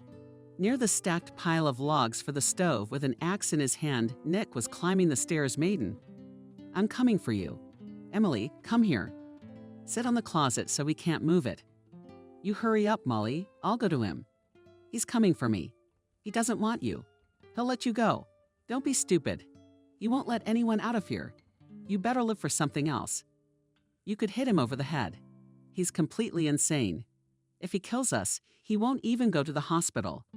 Nick downstairs was chopping down the closet with an axe. The gap was getting bigger, just a little bit more. And he'll end up in your attic. Hey, lumberjack, don't ruin our cabinets. At the bottom of the stairs stood Charles. Nick turned around and went for the mush with an axe in his hand. He backed away, taking it out of his pad at the front of the stairs, and Kevin smashed him over the head with the stool. The second blow was too much for his head, and Nick collapsed without feeling. Kev and Chuck forehanded. Both of them used ropes to pull him down from the closet, which was not easy. The girls couldn't lift it, and the men at the bottom couldn't lower it. The wide one won't fit. We slid back to the attic and climbed through. Kevin went to Molly. Molly, my girl, what did he do to you? You're hurting me. I'm gonna call an ambulance. Uncle Kev, don't. It's just a little bit of damage to his face. It's not fatal. What kind of uncle am I to you? My dearest, dearest little man. Molly could see that Uncle Kev was really scared for her. Not as scared for the asshole with the axe as he was for her. How close and dear was he? I guess if Daddy was alive, he'd be just as worried about her, wouldn't he? You're my darling, darling. It's all right, it's all right. Uncle Kev was crying and Molly was comforting him. Chuck called the police. While they were waiting, he woke up. Nick, he's alive. Kev was upset. You should have killed such an abomination. Chuck spilled the wine. Let's have a drink. We need Nick loaded into a police car. We can finally go home. Emily, remember that fortune teller I told you about? She said that 2 men big and small would get me out of trouble. Chuck, of course, is no longer a little man, but she was talking about him. And Uncle Costa already has 2 matches. I think I'm beginning to believe, but you believe, and I'll never believe that I have no fate. Elizabeth blamed herself for what had happened. You shouldn't have let Molly go to the country house. How could she not have sensed the danger? If not for Charles' insistence, tragedy would have happened. How could she, so shrewd, calculating her efforts just 3 steps ahead, have allowed such a situation to happen? She had chosen the wrong girlfriend for her granddaughter, but now Emily had not failed. Too late. There was too much between her and Maria. More and more often Elizabeth thought that the grandchildren live their own lives, and her influence on them tends to 0. Perhaps it was old, it was time to put the family in Kevin's hands. Ninel, although Minel is not drawn to the head of the family, correct, but spineless. And here Kevin, though do not share her views, but a man with a pivot has always acted on his own. His only weakness is Molly. Elizabeth, after much deliberation, decides to gather the whole family, look at everyone, assess who is fit for what, and then make a decision. Kev, of course, shows up with his silent wife. There's no bullshit about Ninel of the dog. Of course she's alone. Charles, thank God, hasn't gotten a girlfriend yet. What to do with Molly? I doubted she'd invite Peter. And Helen wouldn't stand for a second time. When Grandma announced her will, Molly got worried. Leo could not be invited. And she didn't intend to introduce anyone else to the family. She called Emily for advice. After the horrible accident at the cottage, they'd become very close. Molly didn't bother. They invited Leo. You have to introduce him to the family at some point. If Grandma doesn't like him again, it's her problem. I take it you've made up your mind too? No, you can invite Peter. But then how are you going to get rid of him? Molly called Leo, I'm inviting you to a family dinner. What again? Molly, I'm sorry, but I'm not going to play dumb anymore. I really like you, and I don't want to give up hope of ever looking normal in front of your grandmother again. I hate the pilot. He's ruining my personal life. Leo, that's what I'm asking. The pilot's in the past. I want my family to meet Leo. Molly was worried sick. She couldn't even sleep. Although she learned as a child to fall asleep in any situation and at will, she always read a lot. If her parents went to visit, the hosts only had to give her a book in her hands, and no one else saw the child. She read vigorously and everything in a row. At the age of 12, she got her hands on a book by a psychologist. Who was he writing for? Adults or children, I don't know. It was a kind of entertaining psychology. The Thought Hunt was read to death. Where did the book go? Molly didn't know. Everything it said had been erased from her memory, but she remembered the methodology. It was interesting and effective. You're lying in bed, can't sleep. Relax and imagine that your foot is made of absorbent cotton. Warm water is pulled up to your foot and absorbed into the absorbent cotton. The foot becomes warm and heavy. The other hand. The whole wadded body is prescribed warm water. Heavy absorbent cotton eyelids do not rise. Lying down uncomfortable. Have to turn over, but can't get the body cotton woolly and heavy. Everything doesn't obey. I fell asleep. It took a long time at first. My body didn't want to absorb the warm water. My thoughts wouldn't shut off. I wanted to scratch. I scratched, but Molly persevered, day after day, practicing. She was very impressed with Leo. Now all she had to do was lie down, relax, feel the heaviness in her body, and command sleep. All set. But apparently Leo is not omnipotent. There are situations when heavy thoughts interrupt any training. Too bad he doesn't remember anything else. Maybe there was something else useful in there? The date of the great social round has been named the invitation verbally sent out. Had Elizabeth known how things would turn out, Pasternak for redundancy to gather his, as it turned out, unpredictable family. The table is set, the flowers are arranged, Elizabeth, as always, on the throne. The first to arrive are Ninel's parents. But there are no surprises as usual. Kevin and his wife show up next. If Kevin's going to be the head of the family, we should probably fix things up with his wife. She's all right, she's cute, and seems pretty smart. Then came the surprises. Ninel came not alone, brought some shyly sun long man Ninel, in whom Elizabeth was confident as in herself. Ninel's parents averted their eyes, so they knew and didn't tell her. Maybe she'd really gotten old and stopped realizing what was going on around her. No, she is not against Nina or a wonderful woman and has the right to happiness. But why is everyone suddenly hiding everything from her? Is there really so much pressure on everyone that it's easier to hide? What's the explanation? It's a shame. She had always wanted everyone to be happy. For the first time, Elizabeth allowed herself to think that she was not the only one who determined what a person needed to be happy. The doorbell rang. Charles rushed Granny to the door. It's for me. Oh my God. Did this one invite someone too? Opened the door, Emily came in. Thank God it's gone. Emily, Molly, in your room. Grandma Victoria didn't come to see Molly, she came to see me.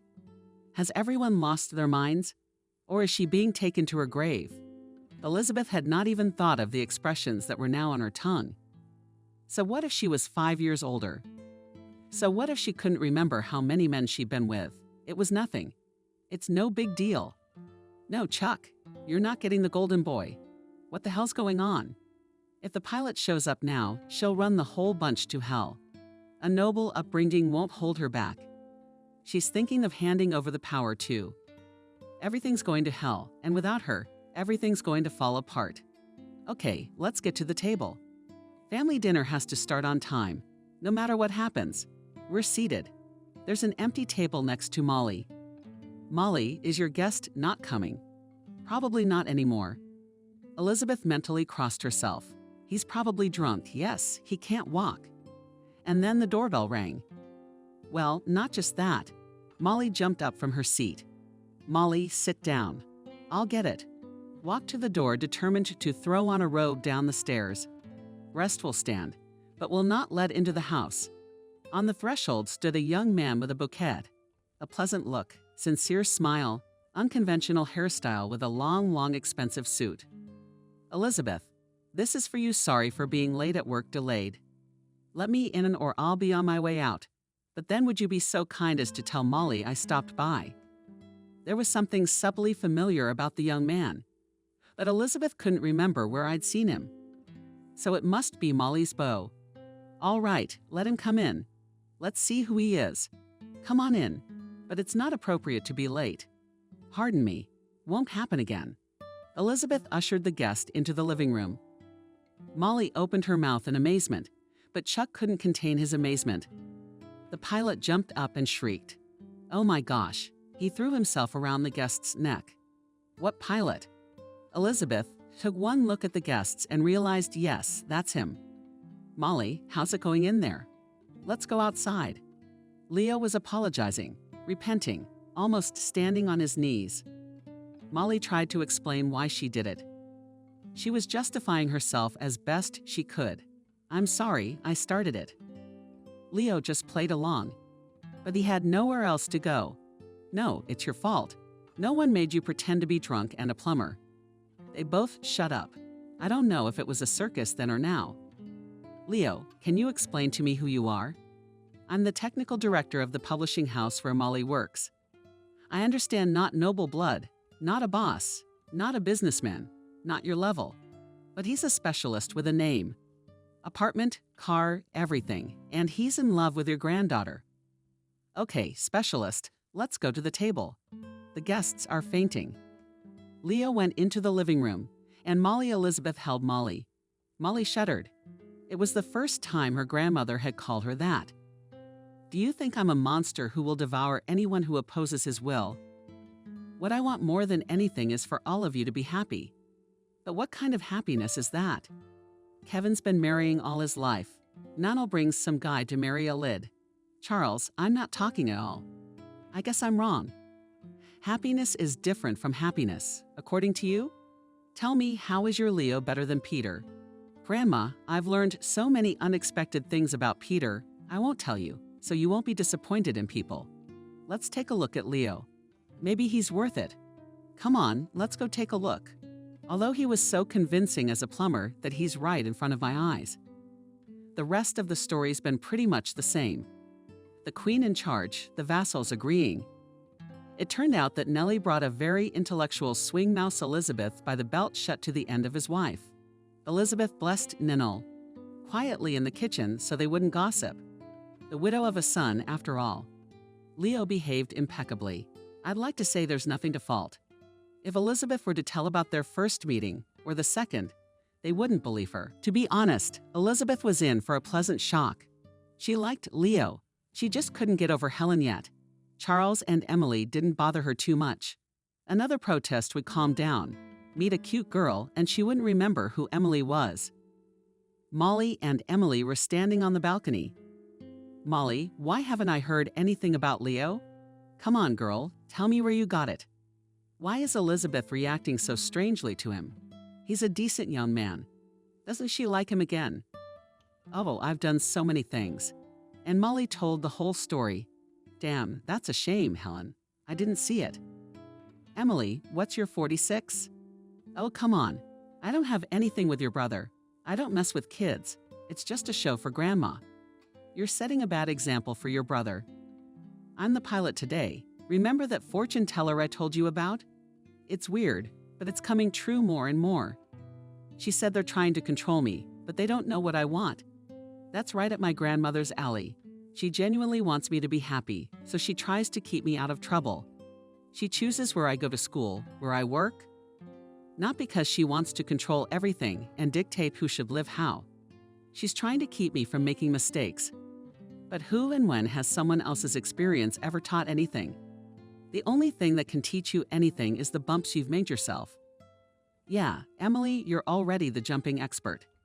Tell me about it. My friend's got a lot of stuff to put away. What else? The fortune teller said it hasn't come true yet. Well, there must be some secret to know, like you don't know the most important thing about yourself. How can you not know something about yourself? Of course, I'm not a perfect girl, with surprises grandmother did not earn, but what grew, that grew. I've been living with myself all my life. What I may not know about love the fortune teller didn't tell Emily. It's been so many years. I don't remember. It was like something you don't see right away, or you don't see right away. What love? I was 10 years old. Here, so much for love. You didn't see Leo right away. Well, tell me if you like it. I do. I do. But that doesn't mean anything. I don't know who else you haven't seen. Leo's not talking. Would you at least say something? What did you say? I don't know. Elizabeth saw the guests off, smiled, and said kind words. It's good that gathered all the secrets became less, and then live each their own life, and do not tell her. Even if she can't influence anything, at least she'll know about it. She's gotten old. It's time to pass on the power. Let someone to look after the young ones who jump out of themselves just to prove their independence. Kevin held on to it. We need to have a little talk. Molly came out with Leo and Emily. Charles jumped out next. I'll walk Emily out. Chuck, baby, go to Grandma. You asked me to help. I did. That's all we agreed on. You walk me home now, and then I'll have to walk you home. Molly intervened. Emily, my brother, a serious, smart man. Remember, he saved you and me. Why do you think he's a boy? He's younger than you, but he's perfectly capable of walking you home. Don't get all bitchy about your wife. You're not. Chuck, walk the girl home. She's got a history of getting into trouble. So friends, nobody's going anywhere, Leo. Here's the car. I already called the driver. He's gonna take us home now. Charles, you home and back. That's Molly's way. I'd ask you out for a ride with us, but I don't think you'd say yes. Can I ask you out on a date? Tomorrow, maybe? I don't think Grandma would mind. I'll call you. I thought I'd send carrier pigeons. The apartment was dark and quiet. Molly went out onto the balcony. Through the open window in the kitchen, the voices of Grandma and Uncle Kevin could be heard. Molly didn't want to eavesdrop. It just happened to be that way. They were talking loudly. They were both on edge. Molly was surprised. She'd never heard Uncle Kev raise his voice before, especially not at Mom. I shouldn't have listened to you. I should have told you a long time ago. Sooner or later, you have to pay for everything you've done in life. I've already got so many debts I won't be able to pay for the rest of my life. How long can you keep quiet? You'll be silent for the rest of your life. You chose this fate for her. Don't ruin the girl's life. She's already lost her father. Now she'll lose her mother in the fall. What will happen? Have you thought about it? No. Kevin, you don't dare make everyone miserable, knowing you're having a hard time, but you've lived with it for years. Keep living with it. It's not just your secret. So you don't think Molly has a right to know the truth. You're always deciding everything for everyone. Now you've decided it's best for her. How do you know what's best? Molly listened and she got scared. What's the secret? What doesn't she know? The fortune teller is right again. You don't know the most important thing about yourself, and neither does the queen who keeps that secret. Grandma, what do we do now? Go right now and demand to be told, or pretend she hasn't heard. If they've been silent for so many years, it must be something very important. Or maybe it's scary. Maybe it was better not to know anything. Molly stood and listened, but realized that she couldn't go on living if she didn't find out what was being kept from her. It's her life, even if it's the most unpleasant and scary ones, but she has to know. Molly snapped out of her seat and ran into the kitchen. I don't know what the secret is. Elizabeth and Kevin stared at her in amazement and remained silent. Grandma pulled herself together and tried to keep the conversation quiet in a way that always worked. Molly, what does that mean? Were you eavesdropping? Grandma's not in the mood for decorum right now. Tell me. There was confusion and pain in Kevin's eyes. He wanted this so badly. So many times he had imagined telling Molly the truth, and now he didn't know how to do it. Poor girl, why should she have to answer for the sins of her parents? It's a terrible shock to find out you've been deceived all your life, even in good faith, but deceived. How do I explain it to her in a way she'll understand? She might not forgive them, hate them. Now Kevin thought Mom was right. I shouldn't have brought it all up. He berated himself. The girl had lived happily ever after. You never know what's going to happen next. There's no turning back. We have to talk. Hope that Molly is a smart girl, will understand and forgive. Elizabeth also realized that the conversation could not be avoided. God, this is so hard. But is Kevin happy? It's what you wanted. Like I told you not to dredge up the past. Who's better off now? Come on, son, spill it. It's time to pay the bills. What are you guys doing here? Kitchen? Charles came in. Well, that's good. Let him hear it too. It's his business too. Kevin talked about his first wife, Molly's mother, how he loved her and how her family didn't accept her. Talked about what he'd been through since her death. Tried to explain why he gave up his daughter. Told about the terrible longing that made him travel all over the world, just to forget, not to remember. But the longing never went away. After Eugene died, it got worse. He saw Molly grieving and could not tell her that he was the father. A little girl couldn't bear the shock. So he chickened out and kept silent all his life. Molly listened and didn't understand how it could be. The closest people cared about her all her life, and it turns out they lied all the time. Chuck watched amazed eyes. It is necessary in their official noble family, where it is a mortal sin to say indecent words. You can't lie to your grandchildren about such secrets. And what do they do themselves? Grandma, of course, is a tough cookie. Uncle Kev gave his word, but Mom hasn't been hanging around for so many years. Molly stood up and walked silently out of the kitchen. Charles jumped up and ran after her. Her face was very strange. Kevin and Elizabeth looked at her confused and prayed that nothing bad would happen. Molly locked herself in her room. Charles knocked softly, put his ear to it, listened, silence, opened the door. Molly, Molly sat in the dark. Couldn't see. Is she crying? Charles came over, sat next to her, put his arm around her shoulders. It turns out that you are not my own sister, but my cousin Wonders. Molly, cousin. You know, if it turned out that you were a foundling at all, you're still the closest to me.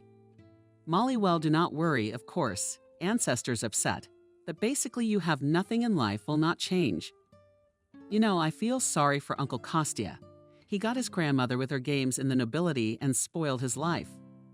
If she'd accepted an unsuitable daughter-in-law into the family, maybe the tragedy wouldn't have happened. And after her death, you could have just taken her into your family. And you'd live your life knowing who your father was. Chuck, Molly exclaimed. They've been lying to me my whole life. Turns out I had a living father living next door to me. I feel like I haven't lived my life. They decide everything for me. They know best what I need. They didn't see fit to tell me who my parents were. Chuck, honey, I don't know how I'm supposed to live my life. Molly. Charles saw his sister getting hysterical. Somehow we have to make it stop. Look on the bright side. Your father's alive. That's a blessing. It's a shame you found out too late. But it's better late. I'm not going to have that. So stop crying. It's not like you're grieving. You should be happy. Why don't you lie down now and think about how you and Uncle Kostya will build a relationship now? Well, there's a father. Molly lay down, but she couldn't sleep, of course, and didn't want to. She wanted to think before going to sleep, which is especially easy to do. Molly liked to save the day's problems for later. I'll go to bed. Then I'll think. It was nice to lie in a warm bed and think.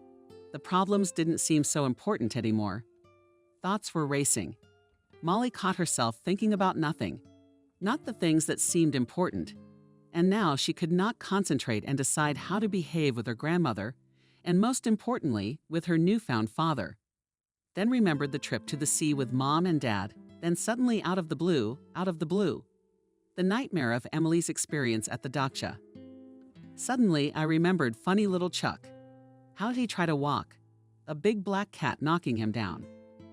Then I saw my institute friend's Uncle Kev, who came from an expedition with long hair and a beard.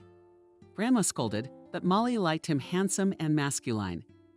Then the pictures began to change like a kaleidoscope. Molly realized she was falling asleep. I wish I had thought of it. There was no strength to resist.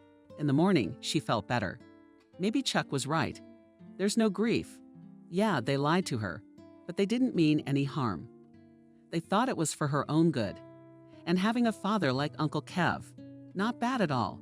Molly realized she wasn't the only one who was freaking out. She had only been through the night with the news, and she was already freaking out. Uncle Kev lived with this secret for 20 years. It's scary to imagine. Another problem is, what do we call him now? Not Uncle and not Daddy. There was a knock on the door. Chuck came in. How'd they send me to get you for breakfast? They're afraid of what they've done. Now they don't know how to look you in the eye. Look, you can get yourself something for this too. What do you want? They'll do anything right now. Charles laughed his ass off. From a new laptop to permission to go out till midnight. Chuck, what are you talking about? How am I supposed to communicate with Uncle Bones now? I can't call him Dad. Oh, Molly, don't sweat it. Just act normal. You don't think he was hoping, do you? He's gonna tell you, honey, I'm your daddy. And you're gonna scream, Daddy, my darling. You're gonna throw it around his neck. I like it so much. Our noble family is such a soap opera. You have to admit, it's cooler than a soap opera. The Queen Mother is a disobedient son. And orphans. Brilliant. Chuck, you're an idiot. There's a little bit. It's just that no one at home can see it. She's got a good brother, though. Supporting, comforting, even, as it turns out, saving her from death. Molly came over and gave Charles a big hug. My favorite boy, what would I do without you? You don't have to wipe snot from me. Let's go to breakfast. No one talked about what had happened. They kept quiet. We understood. It's gonna be a while.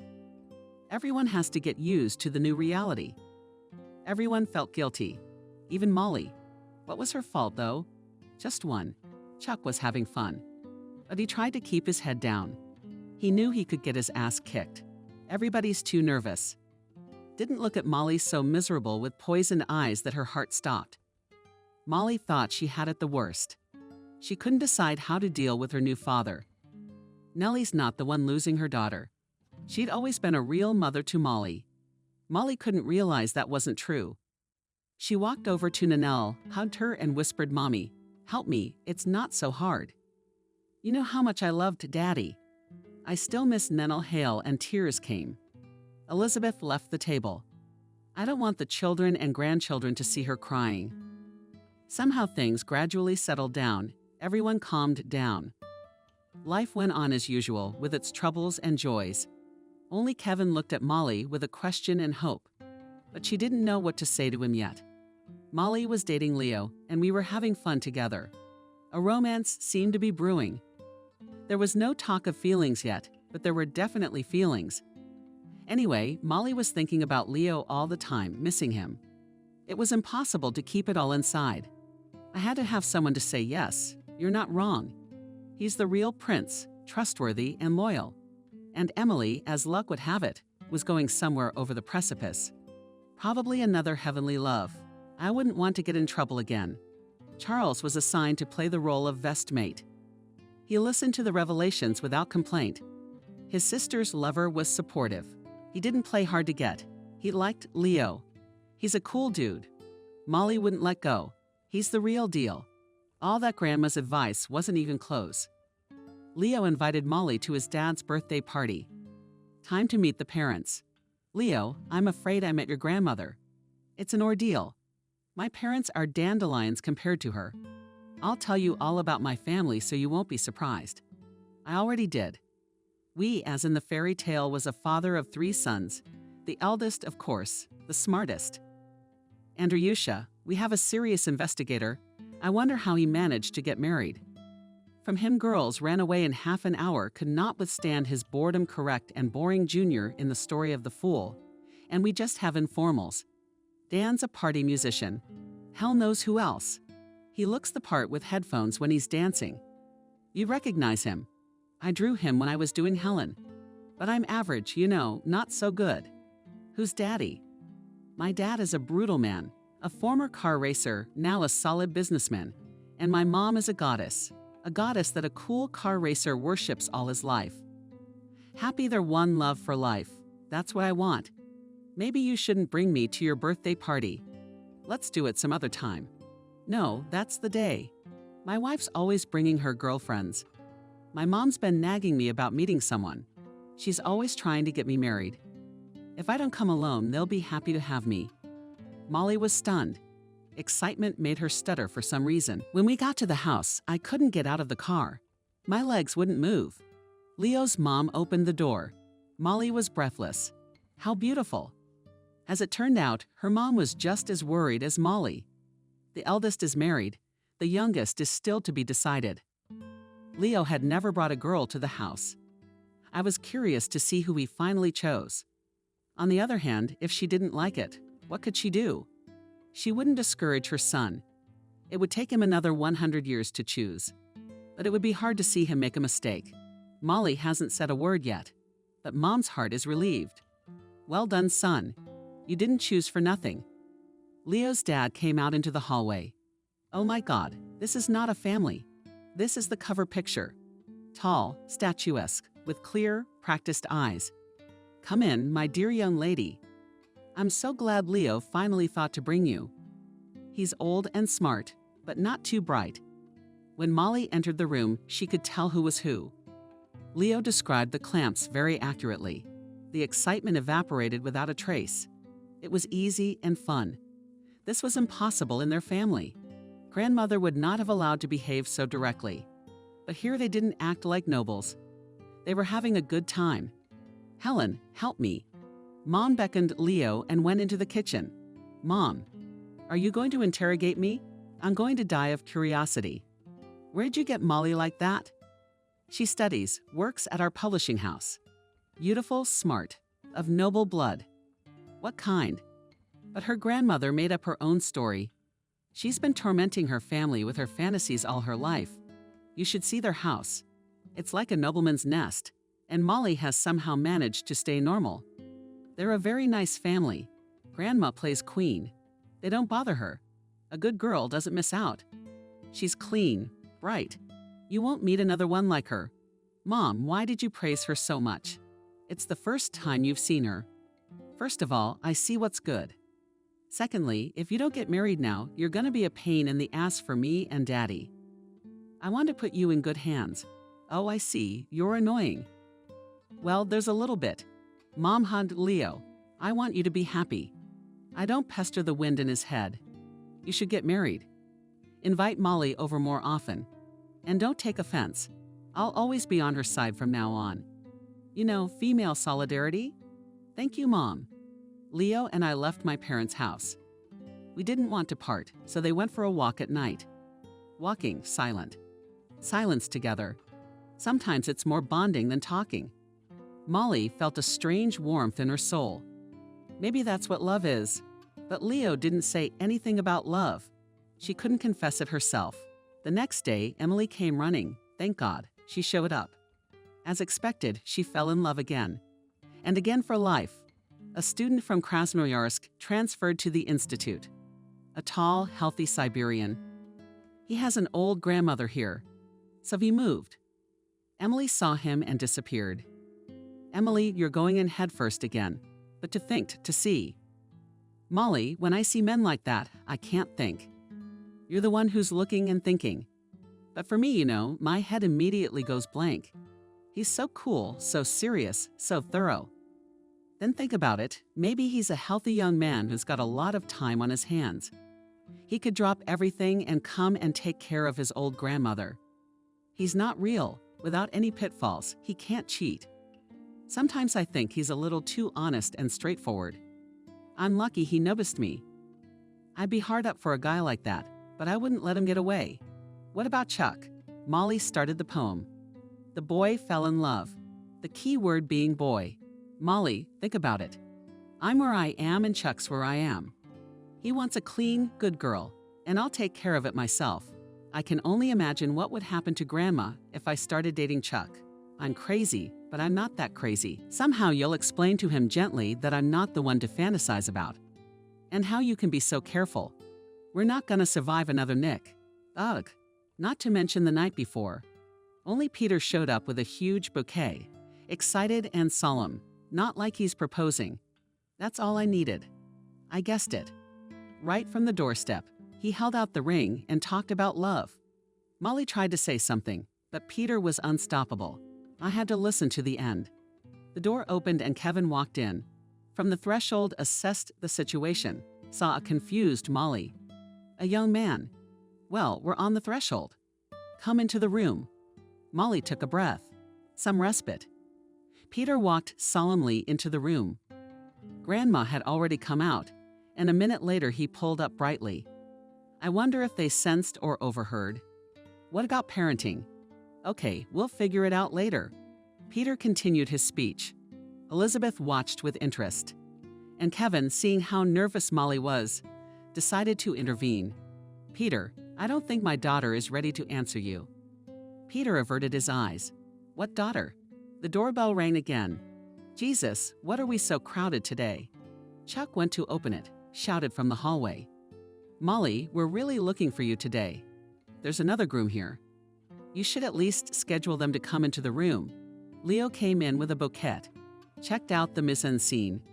The family's all here. Some pretzel with a ring in his hand. Chuck trying his best not to get infected. Yeah, I'm almost late.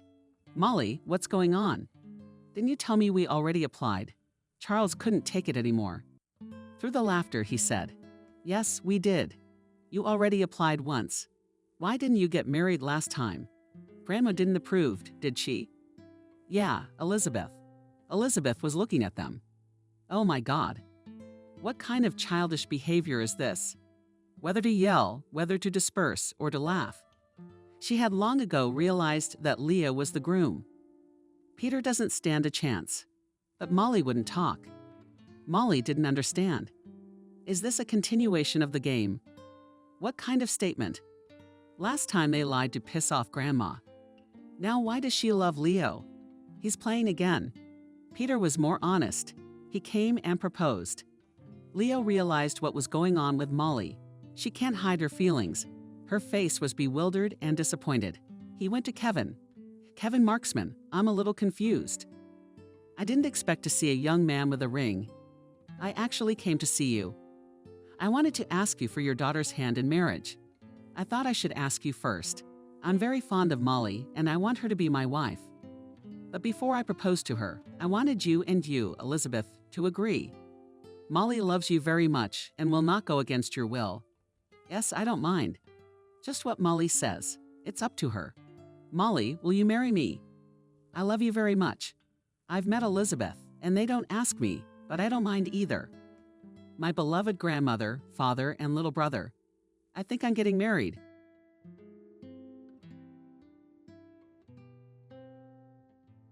Subscribe and click the bell. That April day, Kelly remembers it in great detail because it was a turning point in her life. The morning began, as was customary, with a boring breakfast. Her mother fiddled with the stove and cursed her unsettled life. When will it all end? I dread waking up in the morning, just waiting for another gift from fate. Wendy was constantly working on her life, highlighting the flaws, but she deliberately did not mention the pluses. Although there were many positive things about the recent changes, I decided to remind my daughter of that. Mom, are you being unfair to Lady Luck? Of course, she throws you various problems, but there are positive things in it. For example, your promotion can be considered a significant plus. The woman didn't even turn around. It's easy for you, Kelly, because you've never experienced human meanness. You think I just got this job. I wouldn't have taken it if it weren't for you. I'm doing this for you. I'm always your guardian angel, keeping you out of trouble. Wendy turned over a slice of bread and remarked contentedly how crusty they were. I got croutons. And notice, Kelly, and that I don't use machinery, I do everything by hand. You should. People are brainstorming, inventing useful appliances to simplify our lives. And in general, without modern achievements, we are stuck in one era for a long time. My daughter has a different opinion. As a professional chemist, I know very well what happens to products and when they are exposed to different external factors. Wendy, as an experienced surfer, caught her favorite wave, and Kelly clearly knew what it threatened her. The girl pleaded with Mammy. You've had another false start. You are still at home, not at your institute. Don't think you're smarter than your mother, and for some reason you're always making inappropriate remarks to me. Don't you think it's at least indecent? Wendy made a hurt face, and Kelly hastened to correct the situation. Mom, you're the best mom in the world, and I'm not trying to hurt you. On the contrary, I want you to pay more attention to yourself. You are young and very beautiful. The daughter's compliment had an effect, and the woman looked away embarrassed. What are you implying? You don't know. Mommy, you need to cheer up. It's spring. It's the best time for romantic encounters. Wendy didn't share Kelly's daughter's enthusiastic network. The time of my romance is long gone, leaving not so good memories. Mom, you're contradicting yourself. Granddaddy with the stigma of infidelity, but you can't forget him yourself. The department chair's daughter knew the family history in different variations. Wendy's own version was that her husband, who left her with a young daughter, was the ultimate bastard. According to the version of grandmother Vanessa, it was her daughter-in-law, not her son, who was to blame for the breakup of the family. But despite the serious disagreements on this issue, Vanessa regularly visited her daughter-in-law and granddaughter, although the son has long since found a new family and well settled in the capital. As soon as Kelly remembered her father, there was an oppressive silence in the kitchen. It even seemed to her that the aroma of fried bread became emphasized defiant. She wanted to turn everything into a joke. Mom, it seems to me that even the air is hot in here. Now the bell would ring and our incomparable Baba Vanessa would appear with her exceptional recommendations. Kelly had no sooner taken a breath than there was indeed a knock at the door. Wendy's bell rang insistently. Startled, she looked reproachfully at her daughter. She was the last thing we needed early in the morning. And what was the fashion of showing up unannounced? On the way to the hallway, the landlady launched into a tirade against Vanessa. But when she opened the door, she was silenced because instead of her mother-in-law, she saw a brightly dressed woman with a ridiculous hairdo. Clara. The guests radiated joy. Here I am. Hi there. My family. I apologize for the short notice. I didn't have time, and my goods are unusual, perishable. The woman walked unceremoniously into the apartment, hitting the landlady with her powerful shoulder. She apologized immediately, though. Sorry, Wendy. I almost boarded you, but it was your own fault for blocking the passage. Huffs of inordinate effort. Clara pulled out 2 suitcases and remarked contentedly, "It's not a complete set. I've got 2 more cases in the storage locker. I'll go get them later." Kelly ran out into the hallway. The girl immediately recognized the guest. "Mom, it's Aunt Clara." "Don't you recognize your sister?" Wendy sighed doomedly. "Thank you, daughter, I know. Though I confess I didn't recognize her right away. Such a drastic change." The guests laughed and continued the phrase not finished by the hostess, "So change." So the effect took place. I, on the advice of a familiar stylist or makeup artists, decided to completely change the image. My relative cooked so quickly that it was difficult to catch the meaning of the words she said. Complicated the situation, and the fact that during her fiery speech, the woman dragged suitcases into the room. And on this move, she did not even ask the permission of the owners. Wendy, dumbfounded by the unapologetic behavior of the visitors, asked Clara, "Sorry, and what do you have there in these suitcases?" "I have their very useful cargo, vitamins, checks, coffee, and I'll treat you. You can't come empty-handed." Clara lost her loins and turned to Kelly. "Help your aunt move the bags away from the aisle." The girl looked questioningly at her mother, and Wendy made the most sensible suggestion. "I don't think it's a good idea to drag those suitcases back and forth. Let them stand here. They don't bother anyone. I take it you're here on business, Clara." "Wendy, why the tone? We're relatives, and it's easier for us to address each other plainly." The guests sat down in a chair with a satisfied look and patted one bag with their hand. Kevin and I did an audit of our storage the other day and came to the conclusion that we have a surplus. And since the season is coming to an end, we need to sell this product as soon as possible. Such goods are cheap at our market. That's why I decided to come to you. I hope you don't mind." The smile faded from Clara's face. It was replaced by a look of wariness. "Wendy, embarrassed, are you kidding again? Live and let love. Sell your tomatoes, pears, apples, What pairs? Wendy didn't immediately realize that the relative was talking about the contents of the alls. Wendy, there I have pears of 3 varieties and apples for tomatoes are not in season yet. The weather is bad. Last week, only seedlings in the ground poked. Of course, I have in the greenhouse and cucumbers, tomatoes, but not enough just for myself. Kevin told me. The owners never found out what Clara and her third husband said. The woman forcefully patted herself on the forehead with the palm of her hand and reached into her bottomless bag with a radiant smile. She pulled out a bag of assault rifles. It's all blown out of my mind. I've been saving them all the way to deliver them to the targets. It's a new strain. My Kevin identified it himself. Clara handed her sister the bag, and Wendy inhaled the scent. It smelled delightful. Thank you, Clara, for the guests. Really made me happy. Kelly looked at her watch. Mommy, I think you're late already? Wendy fussed. The bosses are not late, they're late. And does not forget, daughter, that at my disposal personal transportation. So sister, you cannot worry, we will pick up your valuable cargo and deliver it to the market. Before she left, the woman smiled. Kelly, you're right. There are a lot of good things in life, and it's nice to have relatives who can drop by unexpectedly.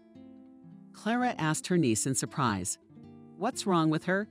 It's nothing. It's just that before you arrived, my mother and I had a little argument about the meaning of life. Let's go and have some tea. I'd love to. I didn't have time for breakfast. On her way out, Clara followed Kelly into the kitchen. Previously, even before her parents' divorce, they used to go on vacation to Tuaps every year as a family. Wendy's cousin had always kept a small outhouse on the reservation for them. But after Liam ran away, family traditions changed, and Kelly spent her summers at camp. Or is it Grandma Vanessa's?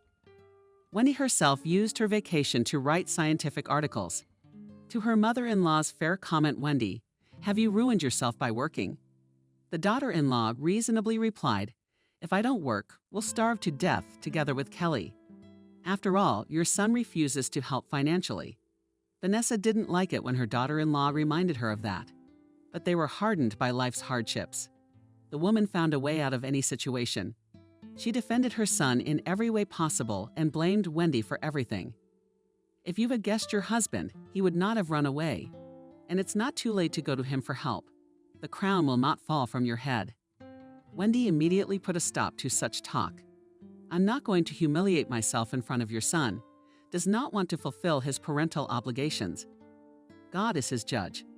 But Kelly sees and understands everything and is unlikely to forgive such a grief-stricken father. Indeed, for all 8 years, the daughter has never once remembered her father. True, Grandma Vanessa regularly allocated her granddaughter money for pocket money. Aunt Clara, with a noise from the bread, came out hot tea. At least it warms the insides. Kelly, are you finishing school already? Not for another 2 years. Oh, so you and my babysitter are almost the same age. She's graduating this year. She wants to be an artist. I'm telling her not to, but she won't budge. I don't understand why girls are so eager to go on stage. What's so great about it? Kelly vaguely remembered. But the last time they'd been to her aunt's house, she hadn't been there at all. So the information about the strange girl had slipped past her consciousness, just for the sake of propriety. The girl asked where was she going to go to college. Clara was not the type to get lost, without a shadow of embarrassment. She blurted out the date. Do you have a college major? In my opinion, it's the best option. Your apartment is spacious. There's room for a relative. Aunt Clara took another sip of her drink with pleasure and closed her eyes. That's a nice, rich tea you got there. Kelly stared at the woman and thought her mother didn't even know that Clara had already distributed everything. The girl had heard quite a few stories before about their relatives who had a habit of showing up like a snowball. But she never thought that she and her mother would also suffer the fate of the host. After all, now they will have to tolerate not only the aunt herself, but also let her daughter into their house. All day long, Clara rested. The next morning, they all set off together with the rest of the luggage. The guest herself loaded the bags into the trunk of the car and quite noticed. Now it was safe to go to the bazaar. Wendy decided that it was time to clarify the daily routine. Clara, I'm sorry, but I'm pressed for time. Of course, I'll take you to the market, but I don't think I can drive you back. The auntie also cheerfully said it's all right. We can manage on our own. Do you have an assistant? You didn't tell me anything yesterday. Wendy, I didn't know anything yesterday. My brain wasn't working after the long drive. And this morning, I thought it was Saturday, which meant Kelly would be free. There was a squeal of brakes. Then klaxons patched from all sides and running past the cars. Kelly did not have time to orient herself, and she was thrown into the front seat. The girl rebuked her mother. Mom, can you do this to all of us? You should have warned her that you were going to brake. Clara joyfully announced, This is Kelly, your mother from Surprise. Apparently she's not to my liking. Wendy turned around. Guess your sister's not to her liking. I don't think my daughter belongs on the market. And what will people say if they see Kelly behind the counter? The department chair's daughter sells Wendy tomatoes, not tomatoes, pears and apples. How many times do I have to tell you? Optimism was flowing out of this active woman, and she wanted to share it with her relatives. Wendy, what are you chewing on? How is the market any worse than the grocery store? Personally, I don't see any difference. And then I'm not free. For a small favor, your Kelly will be rewarded. The girl immediately supported her aunt. Mom, Aunt Clara's right. She's gonna sell her own products. Wendy, I even have my papers. I got a certificate from our Rossbetriebnetzer. And if I have to, I can get a second opinion at the market. Come on, step on the gas. We're wasting time. Kelly was inspired by her new business. She saw trading on the market as an interesting adventure. Of course, the opportunity to make money was crucial. Despite a decent salary by today's standards, Wendy could not afford the planned expenses. Therefore, clothes, shoes, and other goods were purchased strictly on schedule. Sometimes it got a little tricky. Once in pursuit of a loyal price, they bought winter boots at the market. The girl had long dreamed of such stylish shoes and persuaded her mother. But she brought one for less than 2 weeks. Wendy assessed the damage with an expert's eye. Yes, they will definitely not take them to repair.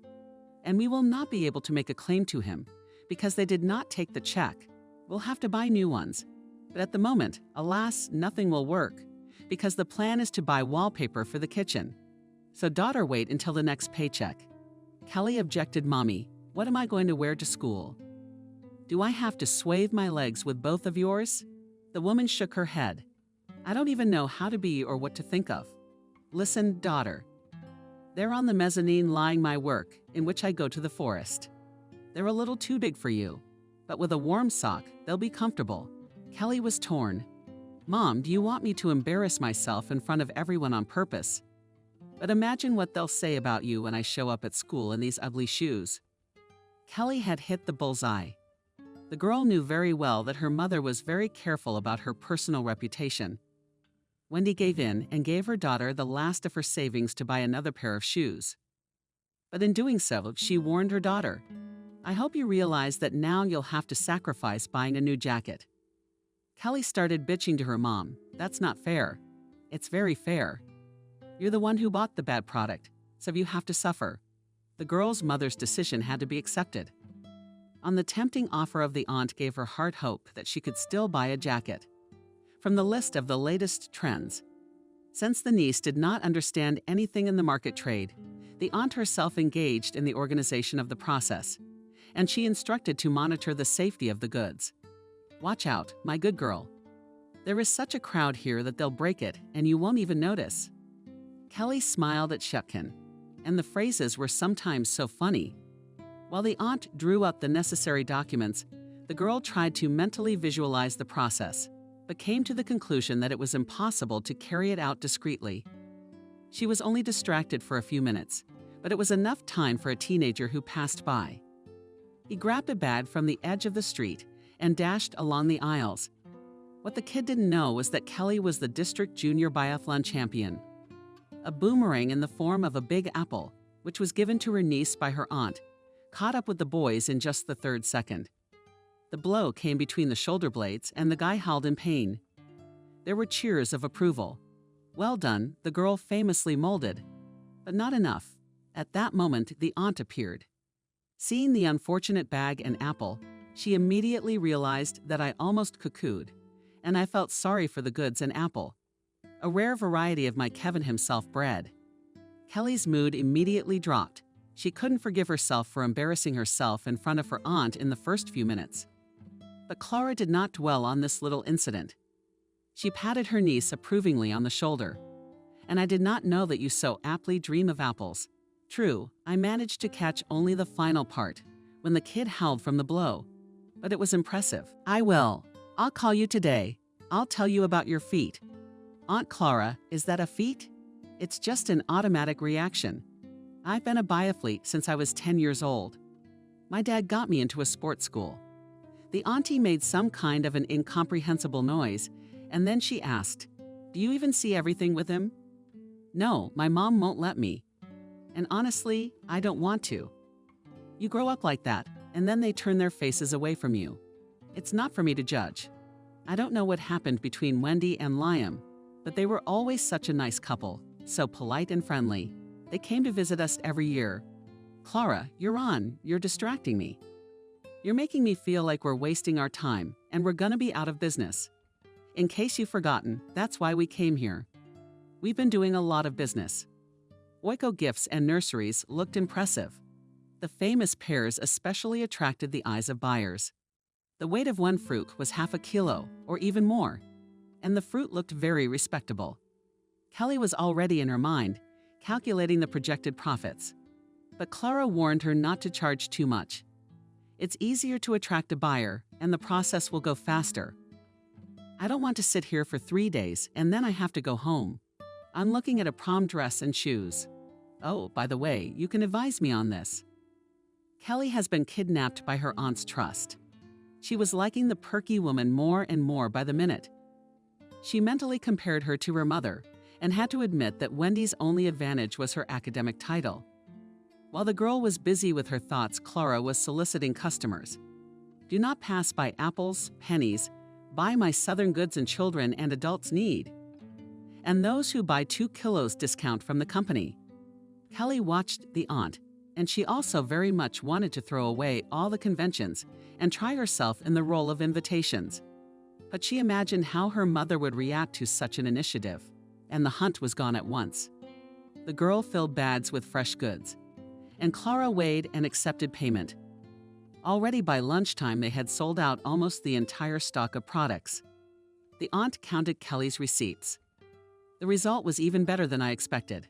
But as promised, 10% for you. The girl took the money she had earned and hid it in a different harmonica. Just in case, she suggested. Aunt Clara, maybe we should stay a couple more hours to sell off the leftovers? The woman looked around in a deliberately demonstrative manner and said very loudly that we could haggle a little longer. Our product was a big hit. There was something ostentatious, even theatrical, in the aunt's behavior. And the girl asked in a whisper, Aunt Clara, "What's wrong with you?" You leaned under the counter and quietly answered us. "Honey, we've got to get out of here. There's a good chance we're going to get beat up. You see those nice people at the stall, the cattle, the debt." Kelly looked in the direction her aunt had pointed and felt uneasy.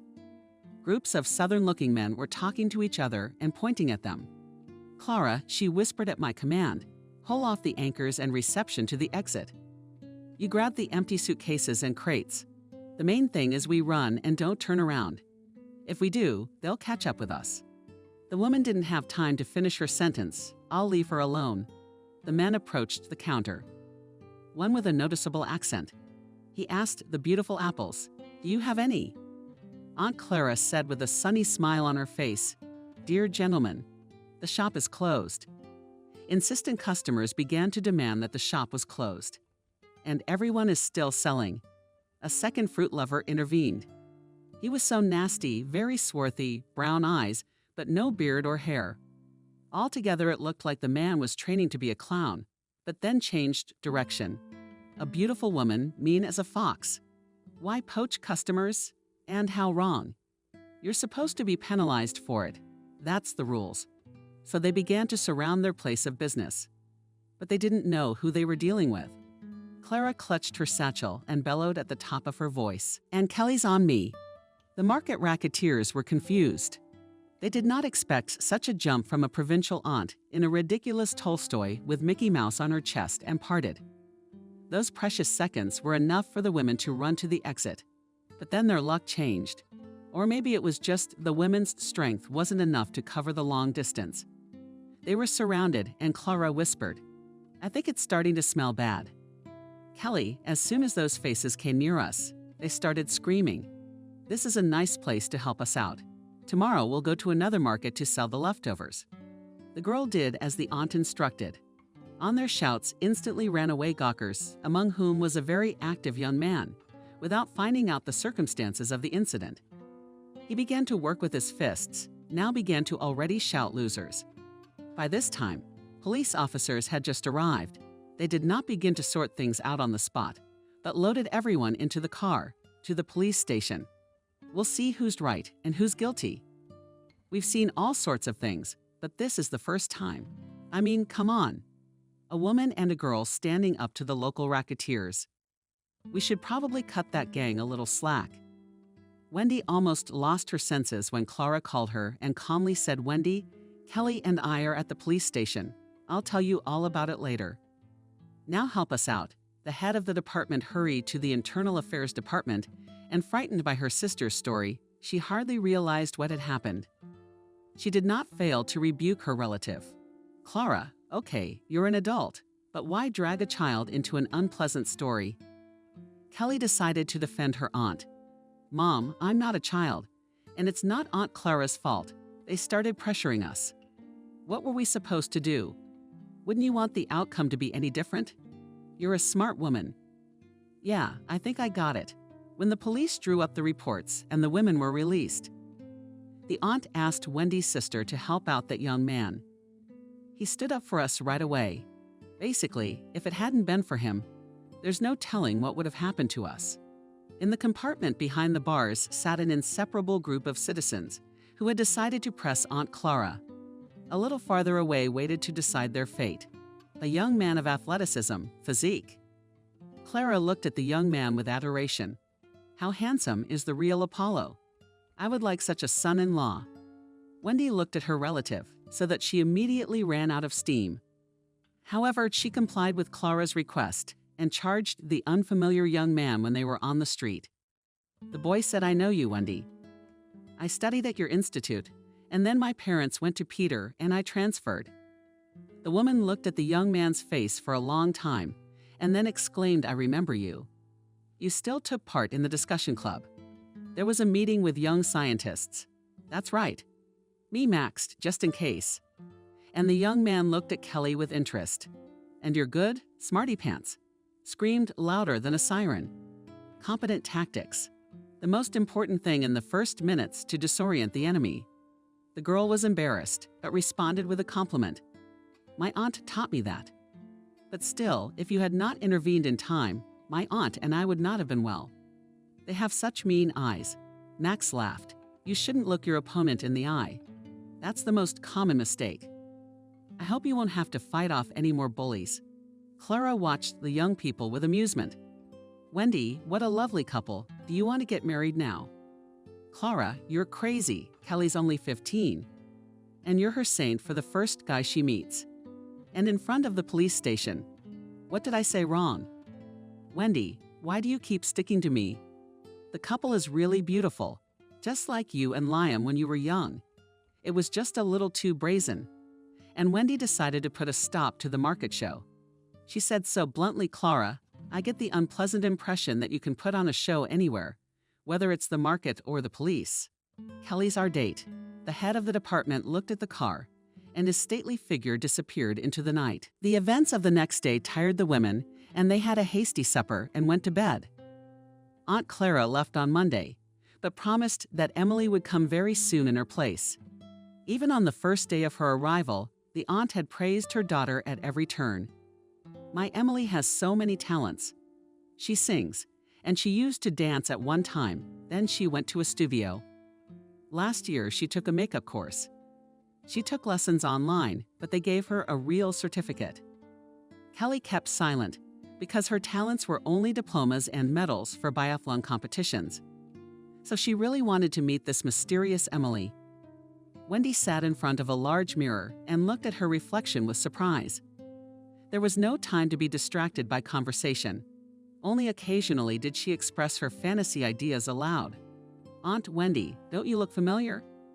Now we will make a little more frivolous and bangs, and get a completely new image." Without waiting for the approval of the client, the girl knocked down while dressing in the hall. "Now we will fix the whole construction in time. By the way, I recommend the latest product does not spoil the hair and firmly holds the style. Synchronously use just such means." Wendy gave her personal stylist a belittling look. "Wendy, I think it's enough that I don't want to look like a white crow because the conference will be attended by luminaries of science. And I'm afraid that my evening hairstyle will look ridiculous at this strict event." The girl wasn't even embarrassed. Aunt Wendy's a beauty. Nowhere to be found. And scientists are made of the same dough as ordinary people. Therefore, they too are able to admire beautiful women and even often do stupid things. Wendy began and once again looked critically at her reflection. Kelly decided it was time for her to intervene. "Mom, stop complaining. You really do look amazing." And I got a wink from my companion. And she continued to push her line. "Aunt Wendy, all that's left to do is match your hair to your closet. I saw a nice cream blouse with a blue velvet skirt. It'll look very harmonious. But please don't wear any jackets or ridiculous costume jewelry. You'll ruin everything." Wendy waved her hands helplessly. "I wanted to complete the brooch set with her and ruby. It's a piece of jewelry I inherited from my grandmother." Oona looked at the woman with judgment. "And it would be acceptable if they were sapphires or emeralds. But rubies are too flashy. And then today, bulky jewelry is out of style. Put your heirloom in the jewelry box." Kelly brought her gold-plated pin. It's lying there cosmetically. Wendy even flinched. "What pin? You shouldn't be overreacting.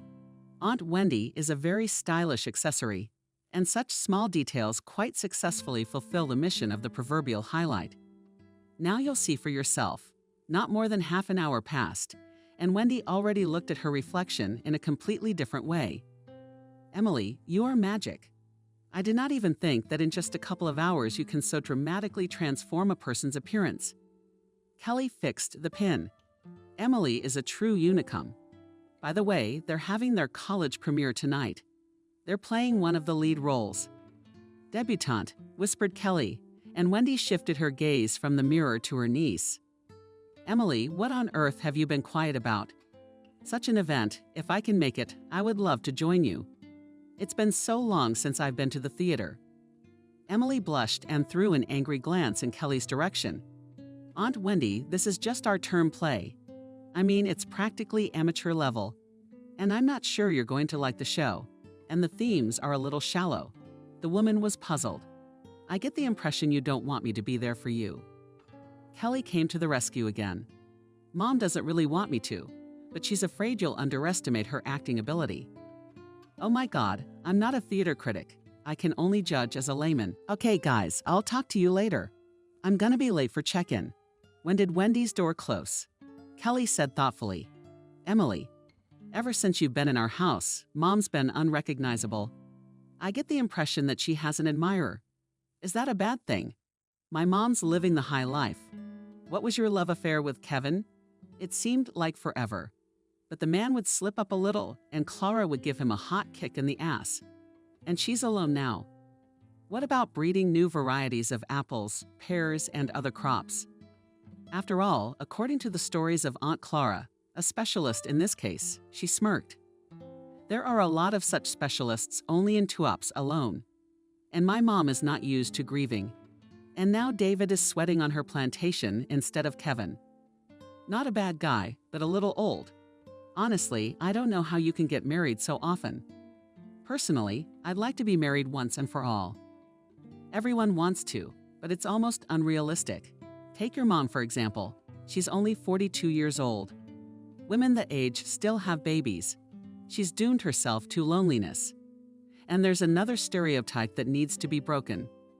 Commitment to one profession with such a life position can be warmed up and left at a broken trough.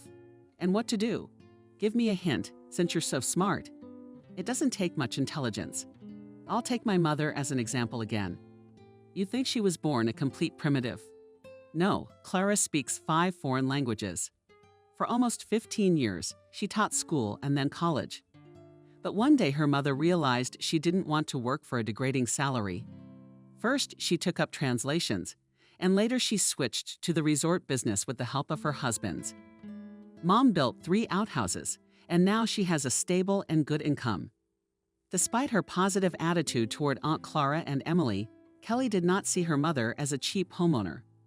The rejection was so strong that the girl shrugged. Oh no, I'd rather have my mom stay on as department chair, instead of sitting next to her. The mistake is yours and your mom's. That you are far from real life, I'm just giving examples. And that doesn't mean you have to repeat my mother's path. Modern business is multifaceted. And Wendy, with her knowledge, could find a decent and very lucrative occupation. By the way, you should think about it too. Kelly hesitantly objected, I think so. Economists are needed everywhere today, she sighed. That's right, they are needed. But it's one thing to serve someone, quite another to work for yourself. She looked at her friend with an inquisitive gaze. I'm sorry to intrude on your privacy.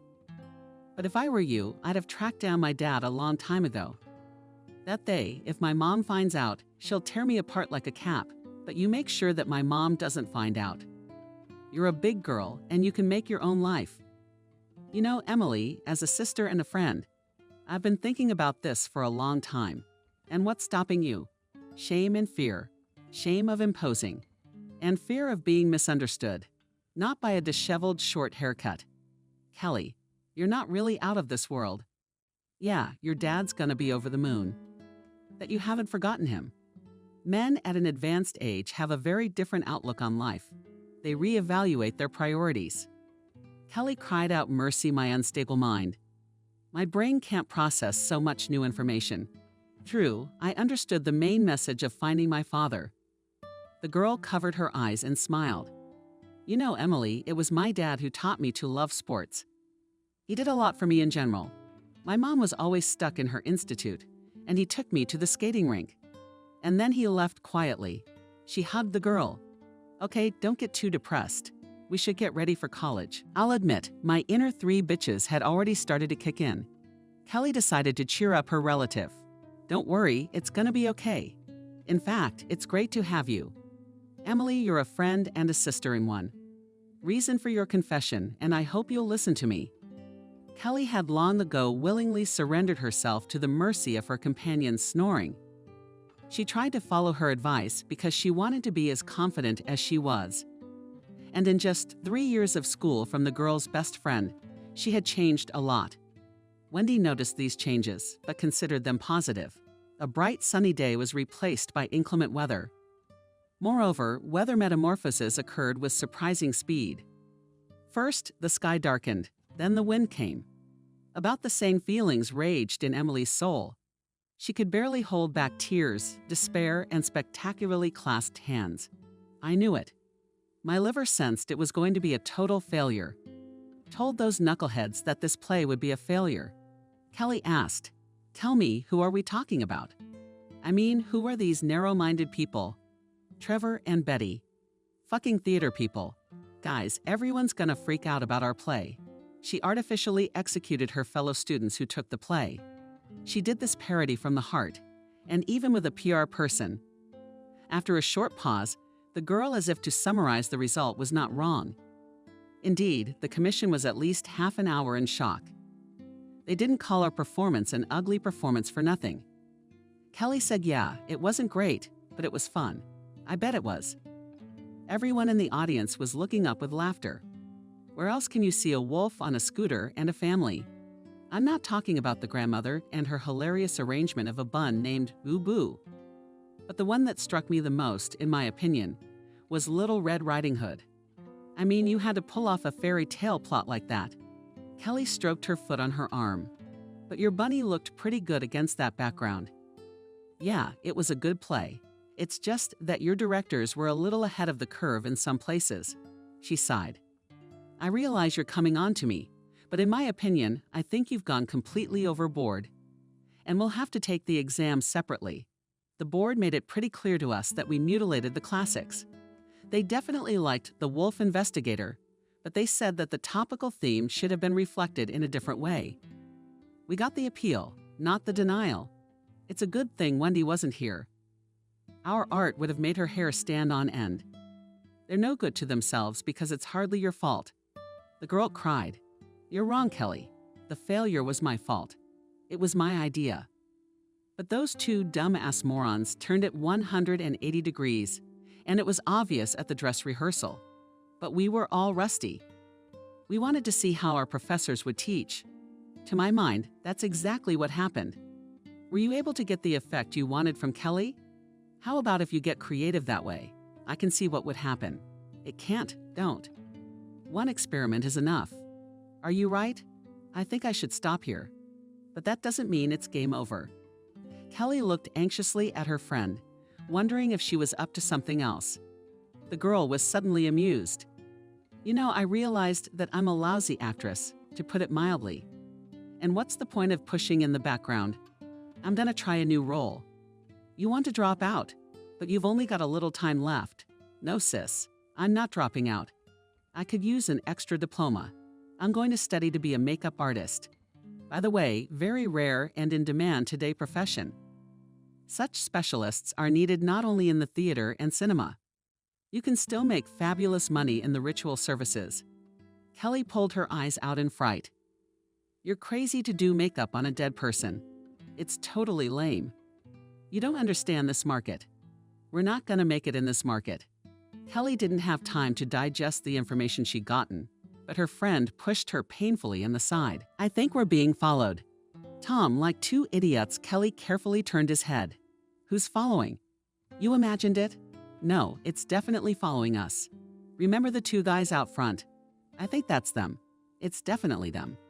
Kelly nodded affirmatively, because she remembered the faces of the guys who had toured them. But it was still light, and there were people walking in the park. So the girlfriends also decided to relax a bit and talk at the same time. But when the weather started to deteriorate rapidly, all the walkers scattered to their homes. Kelly asked anxiously what we were going to do. They're following us. Maybe it's just a coincidence. Let's pretend nothing's going on for now. I say we take a sharp turn back. It'll surprise them. And then we've got to get out of the park, and we're in a cul-de-sac. Good for you, girlfriend. I hadn't really thought of that. Make it 3 more. Let's turn around. Aha. And if anything, I start yelling like Aunt Clara taught me. What happened next was more like a freak accident. The girls turned around on cue, which puzzled the guys. One of them stepped forward to offer his help, but a shrieking squeal of a knee put the companions in a state of stupor. Emily followed her friend's example, and the guys were frightened, even more clamped with fear. The girl's eyes squealed selflessly, not noticing what was going on around her. They were replenished after someone started shaking them by the shoulders. That brought them to their senses. When Kelly opened her eyes, she saw a guy who looked familiar. But since the environment was not conducive to memories, she screamed again. The young man asked loudly, "Calm down. What happened? Can you explain?" Kelly looked to the side where the 2 guys who had been following them were still standing in confusion. The stranger who had brought Kelly to her senses repeated his question. Someone explain what happened here. One of the guys came out of his tetanic state. Not crazy. We were just walking along, minding our own business, not bothering anybody. They came at us and started yelling like they were being stabbed. Emily raised her voice. That's not true. You were following us. How do we know what's on your mind? The guy retorted resentfully, who cares about you? We were just going about our business. And when those fools turned around and thought they needed help, they started squealing. Things were heating up again. The EMTs decided to separate the warring parties. Let's assume there was a misunderstanding. A couple of stalkers headed for the exit, but they went no more than 50 meters as the one who called the girlfriends. The crazies turned around. Such lunatics should be isolated so they don't throw themselves at people. The few gawkers who had escaped all quietly dispersed at the shouts. Only the guy who seemed unfamiliar remained. The girls silently looked at each other, and they summarized the day. Yeah, we sure didn't have a good day today. Kelly added, but in my opinion, the second part turned out much cooler than your reporting performance. A young man intervened in the discussion. Girls, I don't know what you're talking about, but I'm ready to escort you home. Emily sneered, of course. Is it possible for two crazy people to walk around town? I didn't say that. The guy looked at Kelly. You know, I recognized you right away. The girl had already fully recovered and even smiled. Your face looked familiar to me too. But I can't remember where I've seen you before. Don't you remember the incident at the market? About 3 years ago, it was in the spring. I remembered you and your aunt very well. They took us to the police. Kelly was jumping up and down with joy. That's it, I remember you, Max. The young man jokingly replied, that's right. Emily silently watched the meeting of two old acquaintances. Max and Kelly chatted on the way home, and she didn't even have a chance to get a word in edgewise. She didn't try to absorb the meaning of their conversation, because her mind gave the thought from the looks of such a quiet girl, how quickly the guys handled. Her mother talked about the adventure at the market, but did not describe the fellows who had come to her and Kelly's rescue. The girl suddenly felt very irritated and turned to her friend. Kelly, good kindly, let's go home. I'm going to sleep right here. There was already waiting for them at home. Wendy, where have you girls been? I was getting worried. Kelly beat her sister to the punch. Mom's fine. We just went for a little walk with my foot after the play. And you know who we met? I don't know, daughter. Remember, Aunt Clara came to visit us, and we were selling at the market. How could I not remember? You got into a fight, and I had to drag you out of the police station. Oh-ha. And there was your former student, Max. Can you believe it, Mom? He's the one we met today. Kelly was glowing with joy. Wendy was pleasantly surprised, too. Yeah, amazing things happen in life. The daughter and her mother were having a nice conversation, but they'd forgotten about Emily. What hurt her most was that her aunt didn't even remember her premiere.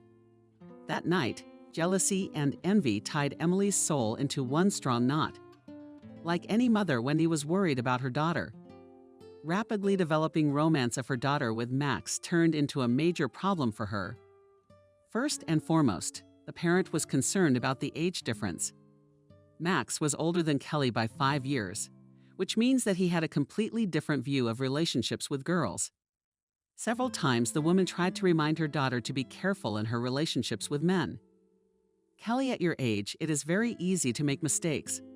The girl defiantly objected to her mother. So you are my mother, you advise me to wait another 10 years, but who will need, as Aunt Clara put it? Overripe and fruity? Kelly, don't exaggerate. That's not what I wanted to tell you. I wanted to tell you that it's not uncommon for girls in love to lose their ability to reason, and then they pay for it.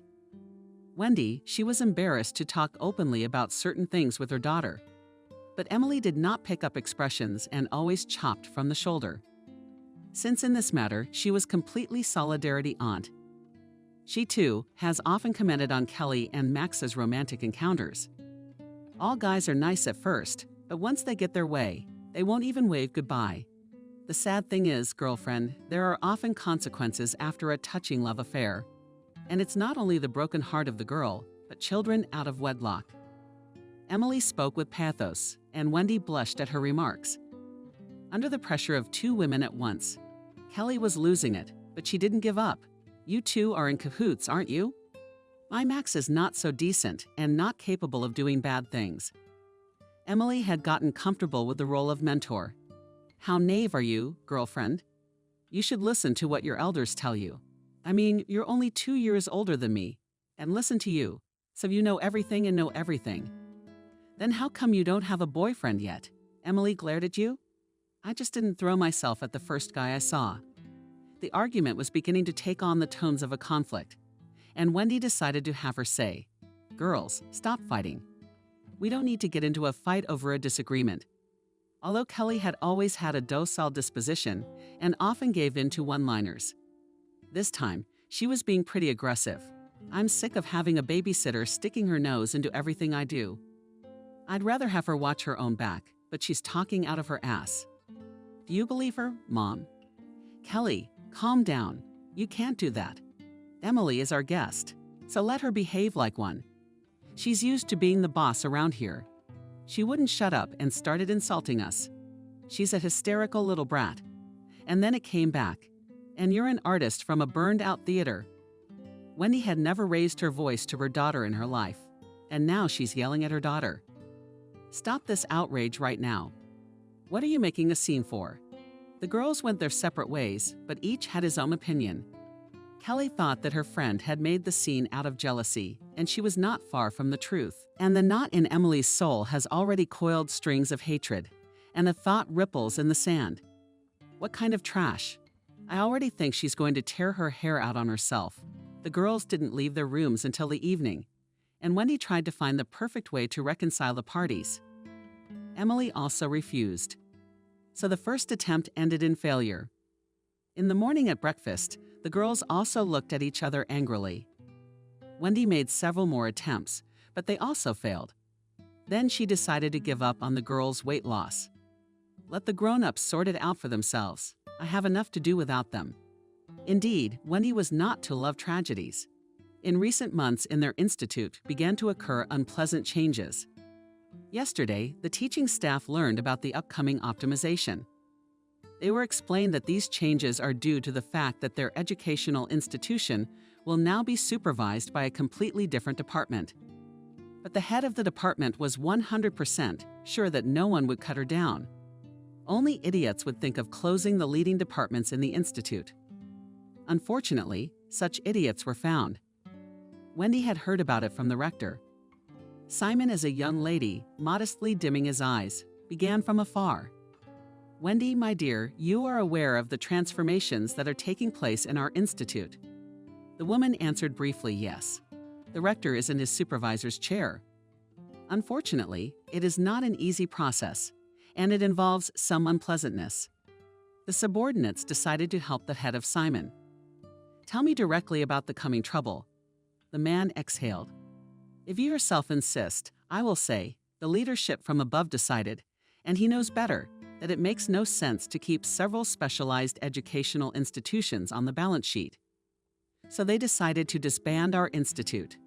Not exactly. Dear Wendy, in this case, the word condense would be more appropriate. The man is nasty, he giggled and mimed with his hands. What does this compaction process look like? Something like this. But the core departments will remain, if I understand you correctly. My department is in no danger of closing. Simon was completely confused. He took a handkerchief out of his pocket and began to rub his forehead vigorously. The higher authorities decided to merge the chemistry departments of our institute and the state university. But it's wrong. We have the biggest competition every year. If we reduce the number of places, it will increase even more. What can we do, Wendy? We're just a bunch of little pigs. It's not up to us to decide what's best. Simon completed the unpleasant mission and quickly calmed down. A confident and even haughty note appeared in his voice. I put you on notice. The woman was indignant. So you're just putting me out on the street. After 17 years on the job. Wendy, why are you being sentimental now? Nobody's kicking you out. You'll be a regular teacher, but that's just for a while. Then maybe a good position will come along. All right, I'll take the teaching job. The chief immediately picked up on it. Don't be in a hurry to accept, because there's only a part-time position available at the moment. The woman felt bad then and took 2 deep breaths. She slowly got up from her chair. She really wanted to say everything she thought of him to this acolyte's face. But Wendy was not the kind of woman to give in to emotion. She confidently refused the chief's offer, and Simon offered the part-time job to someone else. But no one would take it, and you expect me to take it. I mean, that's what you were counting on. You thought I'd jump like a dog on a bone. But no, I'm turning down your tempting offer. I think I'll let someone very close to you take the part-time job. Who do you have in mind? Wendy? The ones who come to your appointments with a tube of Vaseline. Simon shrieked. I don't get the implication. Ask your secretary, she'll explain it to you clearly. Wendy carefully closed the door behind her. At the secretary's questioning look, she said the chief was digesting new information. I advise you not to disturb him. The The girl darted her eyes away. She didn't understand why the always poised chair of the chemistry department was acting so defiantly today. Wendy didn't know what was happening to her. But after she had said everything in the eyes of the chief, she became euphoric. However, it did not last long. After awakening consciousness, the woman began to worry about a thought. What should we do with the tape now? She could not find an answer to this question. At home, another surprise awaited her in the form of a note on the table from her niece. "Aunt Wendy for me. Don't worry, I've moved into the dormitory." The woman attributed Emily's sudden departure to last night's scandal. Oh my God, what kind of day is this? Not enough trouble at work. The girls had a falling out. That same night, Wendy went to the Theater College dormitory, but they were surprised to find out who she was looking for. She had been expelled from the college for truancy and poor academic performance. She picked up her papers as recently as last week. The relative was shocked to hear the news. Maybe you can tell me where to find her? The woman who introduced herself as the commandant looked at the visitors with distrust. Who would you be to her? An aunt, you might say. Mom and I are third cousins. Why do you ask? The receptionist looked at her strangely again. No sooner had your niece disappeared than her friends and acquaintances came here in droves. She's a sociable girl. Who did she borrow money from? She promised someone a lot of money. So I'm looking for the girl. Really, you and your aunt haven't come before. I understand that all interested parties should not talk about your visit. Better not. Wendy was shocked by the news, which she immediately shared with Kelly. She, too, took a long time to come to her senses. Mom, but it can't be. I've been with her most of the time. I never noticed anything like this about her. It wasn't until Max and I started dating. It was like she was switched. Switched. Wendy rushed to her room surprised by her mother's behavior. Kelly followed her. Mom jumped up so quickly. The woman's performance dug through the drawers and shelves of the closet. Mom, tell me, what are you looking for? Maybe I can help you? No, daughter. No one can help us now. The woman sank down on the bed without strength and came in laughing hysterically like a nice girl from Tuops. She lived with us for 3 years, drank and ate delicious food, and took both. The laughter was replaced by tears. Wendy was not just crying, but sobbing. Amy Kelly tried to calm her mother, but her entreaties had the opposite effect. With great difficulty, the girl forced the woman to drink sedative drops. The medicine worked quickly. Wendy, still sobbing, howled, but was already able to speak calmly. Kelly, you and I are complete fools. The girl corrected her mother in the feminine would be correct. It's the right word for us. Emily cleaned us out. My jewelry and my grandmother's choker brooch are gone. No money either. Considering I'm out of work now and I know you and I are gonna live. Mom, what are you talking about? Just yesterday you were talking about grand plans, and today you're out of a job. That's right, my girl. There's a change at the Institute. They're closing my department. I gotta find something. You mean like a dry cleaner or something? Wendy didn't sound optimistic, and Kelly looked bitterly at her mother. She knew they were in for a rough time, and mentally sent rocks from the sky and other unpleasantness down on Nina's head with her sadness. She decided to share with Max. Of course, she didn't say anything about her intentions to the girls and her mother. Max was well versed in the intricacies of modern business. He had graduated from a commercial university in the northern capital and now worked in a large construction company. Max tried several times to enlighten Kelly in these matters, but she could not remember even the basics. Max, I beg you not to waste your time. My brain refuses to accept such knowledge. I get a headache right away. Then why did you go to economics? What kind of specialist will you be? The girl laughed cheerfully. Anything? I'll sit quietly like a mouse in a small office and calculate wages. A person should strive for the highest goal and to achieve it to use everything to the maximum. Max, I used to have my mom say that too. For many years she followed this rule and ended up with nothing. They were strolling through the city after the movie, and this news made the young man freeze in place. Like nothing. You mean to tell me that Wendy no longer teaches at the Institute? That's exactly what I'm saying. Of course, she's been offered a job. but the terms were so humiliating that she turned it down. Yeah, tragic, you might say. No, Max, that's an incomplete picture. We were also robbed. Did you report it to the police? No, Mom doesn't want to. She's in the habit of protecting her reputation. The point is, we've probably been robbed. Emily, you must remember her. We were in the park together then. Max stretched out uncertainly. The young man fell back into prostration. But Kelly did not find his behavior strange. A few minutes passed and he came to his senses. Of course I remember your sister. Funny girl. You know, a few days ago she and I were chatting online, and she mentioned she was going on a trip. Yeah, well, Emily knows how to spend other people's money. Kelly, maybe it's not her. I'd like to think so, but there's no one else. I wonder why you're defending her. I'm all about justice. The easiest thing to do is to blame the person. What about Wendy's employment? I'm sure I'll think of something. I can't leave my fiancé's mom in the lurch. Kelly noticed that Max was trying to avoid a topic that was unpleasant for him, and she did not prevent it, because she herself did not want to bring up Emily. She found the hint of a quick wedding more enticing than discussing the theft in their apartment. Max, you're so sure my mom would agree. The guy laughed at Kelly. I'm going to propose to you, not your mom. But you're going to have to wait a little while. I've got a very risky venture, but if it works out, I'll be a millionaire in no time. Max, maybe it's better not to take the risk. As a famous French woman used to say, he who doesn't take risks doesn't drink champagne. Did you know that Madame was the widow of a banker? No, I don't. And please don't prophesize a widow's fate for me. Is that an unfortunate example? Like most young girls, Kelly was in love with Max. He quickly became her biggest idol, and she tried to overlook his flaws. The main disadvantage of the guy was his habit of giving out promises, but he very rarely kept them. So it happened in the situation with Wendy. The future son-in-law could well assist the woman in employment, but he forgot about his promise to help the mother of the bride after 5 minutes. Kelly decided not to remind him mentally. She reassured herself, it's not a big deal. Everyone has flaws.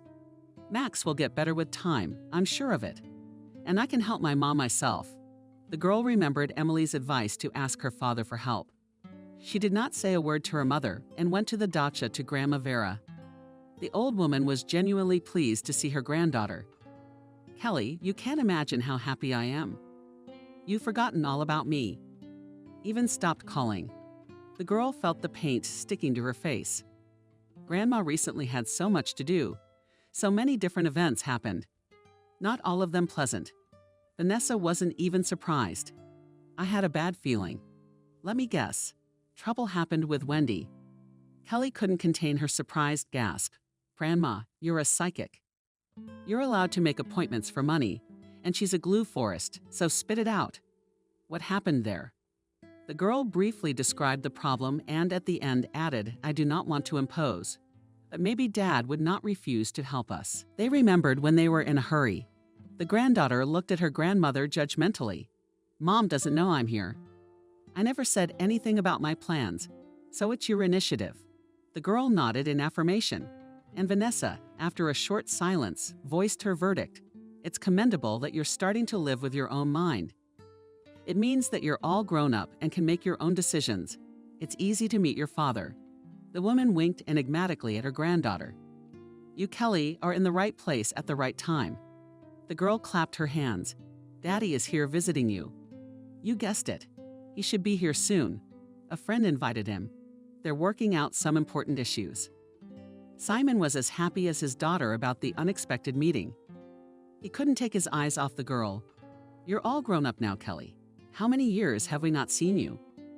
Daddy, that's a pop quiz. I can't tell you exactly. Probably 10 years, maybe all of them. 12. 11 will be a month from now. I remember that day well. Anyway, let's not talk about the sad stuff. You better tell me. You haven't given up on biathlon. Remember when I took you to the sports school? Dad, I remember everything, but big sport is not for me. He told me to evaluate my abilities. When I played for the school, I was successful. Simon got sad. You don't have to go on. I know what you're going to say. When I went to college, I didn't have time for sports. Kelly countered, not exactly. In the winter, I regularly train and even compete for the Institute. But this is a completely different level. The girl waited for her father to ask about her mother. But the man asked his daughter about anything, but kept silent about the main thing. It was as if he was afraid of hurting a sore wound. Vanessa watched her son's torment from the sidelines and decided to intervene. You're acting like a boy. It's not your age to hide in the bushes. You were all over me yesterday asking about Wendy. Now you're wandering around. The man tried to stop the mother. Mom, all in good time. Let me talk to my daughter. I'm not interrupting. You don't have to talk when there's serious business to be done. The trouble your Wendy's in is she's too proud to ask for help. The man raised his eyebrows in surprise. I called her about a month ago, and she said everything was fine. It was Kelly's turn to be surprised at her father's words. You called your mom. What's so surprising about that? We call regularly, and I've sent money over the years. Unfortunately, I couldn't get here sooner. Why not? The man smirked. My job is so secret, you might say. Simon laughed lightly. Kelly looked at her father and tried to digest what she had just learned from him. Daddy, can you tell me why you left Mom and me? Who told you such nonsense? I didn't leave you. Mom decided we needed to be apart. Sometimes people live together for a long time and then suddenly realize they're strangers. So I left quietly, without a fight. I thought it would be for a short time, but it turned out to be years. So you have another family. I have no one. I'm a one lover. Simon talked for a long time about his foreign life, and his daughter looked at him with admiration. When Vanessa began to blow her nose outside the window, she began to chew on her granddaughter's right. Kelly, you have to go or your mother will be worried. I understand that you didn't warn her that you were coming to me. You didn't warn your grandmother. The girl started to pack without any desire to go, and her father went to see her off when she got on the train. He said confidently, Daughter, now everything will be different for us. I'll help you if Mom doesn't refuse to accept my help. Kelly's soul was struggling with the most contradictory feelings. She resented her parents for not being able to keep the family together because of their own ambitions. But at the same time, she felt sorry for them because they had robbed themselves of so many years of happiness. She came home devastated. Wendy fiddled in the kitchen and asked in a colorless voice, Where did you disappear for so long? Max called me. He lost you too. I was at my grandmother's cottage. The connection's bad there. Why did you suddenly take off? Couldn't you have called your grandmother? Wendy was reading to her daughter, monotonously, like she was doing a boring chore. And Kelly suddenly realized that that was the reality, and that her mother was used to following rules she'd made up herself. In the shower began to rise again in full growth. The question why? Wendy shuddered in surprise when her daughter asked Mommy, Please don't make it seem like you're busy with an important matter. Kelly, why are you talking to me like that? I have my reasons. Today I met with Daddy, and from him I learned a lot of interesting things. The plate flew out of the woman's hands and shattered on the tile floor. Wendy wasn't so confident anymore, and her voice was trembling. Herman is here, and what did he tell you about me? About you? Nothing. Daddy talked about himself, about working in a foreign country and living alone there. Mom, why didn't you go with him? Why didn't you tell me anything about his calls? The woman sat down on the edge of the chair. I'm sorry, my daughter. I thought it was for the best. For whom it's best, only for you. Daddy asked you to come with him, and all you had on your mind was your work. Your department always came first. And now what? Wendy cried. At the time, I thought I was doing the right thing. I talked Herman out of going on the trip, and he wouldn't listen to me. The quiet crying turned to sobs, and Kelly began to soothe her mother. Okay, Mom, don't cry. You can't change the past, but you can change tomorrow. Dad promised to help us. By the way, you didn't tell me anything about him sending money on a regular basis. You just turned me against my father, and that's very cruel. That's what I resent most of all. Through a woman's tears or the money I didn't spend. I've been saving all these years. I thought it would be a wedding present. Well, you collected it, and Emily got it. Mom, I wonder if we'll ever meet again.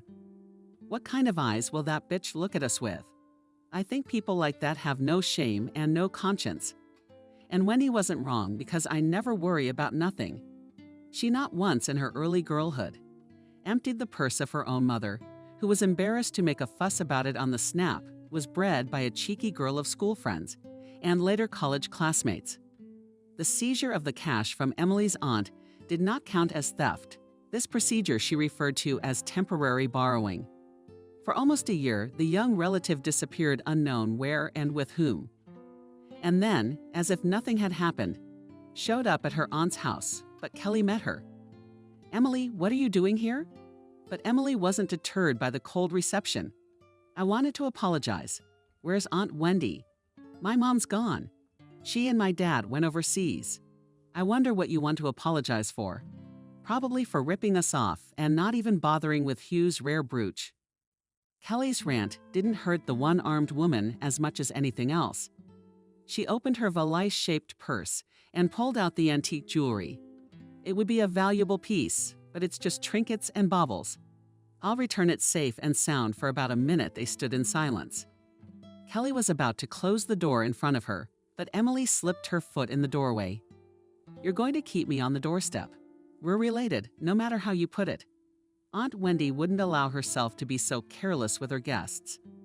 Kelly was always lost in the insolence of other people, and she knew it well enough to ignore her hostess's confusion.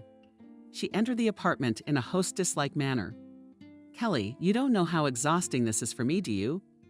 During this time, I first tried to get settled in Boston, even contacted your Max, so that he could give me addresses where I could stay. Then I was advised to go to Denver. In short, I'm like that traveler frog. I've been everywhere and seen everything. At least I get tea in this house." Kelly offered helplessly. "Come to the kitchen. My supplies are meager. I can only offer pâté. My parents are away, and I have to eat alone. I don't feel like eating. So when I'm alone, I try to buy less groceries." Emily hid her sandwich with gusto. "Why so sad? And why alone?" Kelly blushed. "Max and I are getting married soon. My parents promised to come, and Aunt Clara too." She set aside the sandwich she hadn't eaten. "What a great trip. I'll even get a chance to meet my mother." To be honest, she and I got caught up a bit. Apparently, Aunt Wendy complained about me, but I only borrowed your money for a while. It was just sitting in the soup, sitting around. And money's supposed to work. But you know me, I'll pay you back. The appearance of the soul did not promise any joy, but Kelly could not put her on the street. In her thoughts, she cherished the hope that the guest period of a distant relative would end quickly. But it turned out differently. She stayed for a long time. One afternoon, Kelly's eyes began to slip. She tried to fight the drowsiness, but to no avail. Emily noticed the expectant mother's distress. "The idea of looking at you hurts, sitting there with your nose turned up." Max immediately jumped up and obligingly asked his wife to come along. "I'll see you in bed." "Woman, please." Still looked at the loved ones. "I am still able to think." "You treat me like an incapacitated entity." The man kissed his wife on the forehead. "It's not like an amorphous being. It's a real object with a beautiful belly. No one doubts your mental abilities either. But Emily, you're right. You really need to rest." "Max, but we haven't solved your problem. An hour or an hour and a half won't change anything. You get some rest, and Emily and I will discuss all the financial options." "Okay, I give up." The woman stood up with the help of her husband, but immediately clutched her stomach. The man anxiously asked what's wrong. Kelly smiled. "False alarm. It's just that our baby has been very restless lately. You said you were having a girl." She looked at the happy Kelly with hateful eyes. But as soon as the woman looked up, she smiled, although it's right, all moms call babies. Pardon me for being uneducated. With each passing day, she was more and more jealous of Kelly, and her friend's happiness was becoming a lump in her throat. She had to make an incredible effort to hold herself politely in the presence of a pregnant woman. This was necessary to realize bold plans. Emily's unremarkable brain. For a long time, it searched for the perfect way to realize it. And at last it was found. And not herself was surprised at the simplicity of the solution. All I have to do is get Max on my side. Immediately after her epic comeback, Emily was in limbo. She was afraid her in-laws would kick her out the door, and rightly so, because they'd stolen a decent amount of money from her.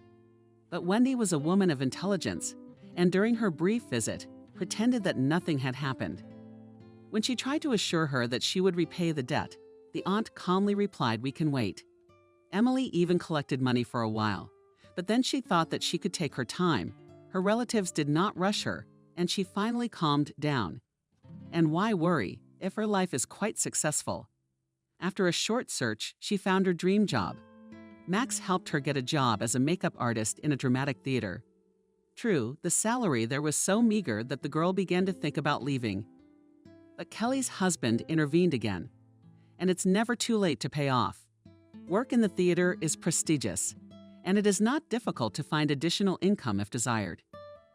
Emily has also not once faced the fact that Max is not accustomed to fulfill his promises. At that critical moment, she didn't believe him either. "Max, aren't you the one who's going to get me this job?" The young man didn't even raise an eyebrow. "Of course I am. Who else would help you? Unfortunately, my wife and her mom don't believe in me, but I'll prove it to them anyway." Emily did not want to listen to lengthy speeches, narcissistic egotist, and she unapologetically interrupted him. "Max doesn't bore me with long speeches. I'd rather be specific about the case." The man staggered a little, but answered, "An acquaintance of mine successfully got a job in a firm that provides funeral services. You're a great makeup artist. You're the kind of specialist that's in demand these days." "Thank you. I'll think about it." "What's to think about?" "You know, Max, it's one thing to work with living people, and quite another to do makeup on the dead." The man has regained his old confidence. "That's Emily. This kind of work pays a lot of money. And you know that money makes all the difference these days." After that common phrase, Max just kind of slumped. She didn't realize it was her time. In order not to frighten the victim, she indifferently asked, "You also have ideas, but no money." "And I understood you correctly, I guessed. I'm not an artist at all lately. I'll tell you a secret. Tried some options, but at once burned out." Not in a connoisseur's tone. "My opinion is this. If you're unlucky in one thing, you should stop and think about something else." "Emily, I appreciate you being willing to listen to me. It's impossible to talk to Kelly on this topic at all. She can't even hear it. Can you elaborate on what your young wife doesn't want to hear about in the business? I mean, she doesn't trust me, so she won't give me money. I have no money of my own, and my parents are simple farmers. It's not hard to guess what you've already asked for. Kelly gave it to you, but you've been squandering the money." "I guessed." The man's heavy sigh confirmed Emily's guess, but she decided to support the loser. "Just keep your spirits up. We'll figure something out. As they say, I'll make it up to you. You make it up to me."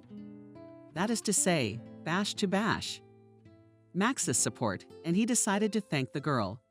It took the man only 2 days to solve the issue of her placement in a firm of ritual services.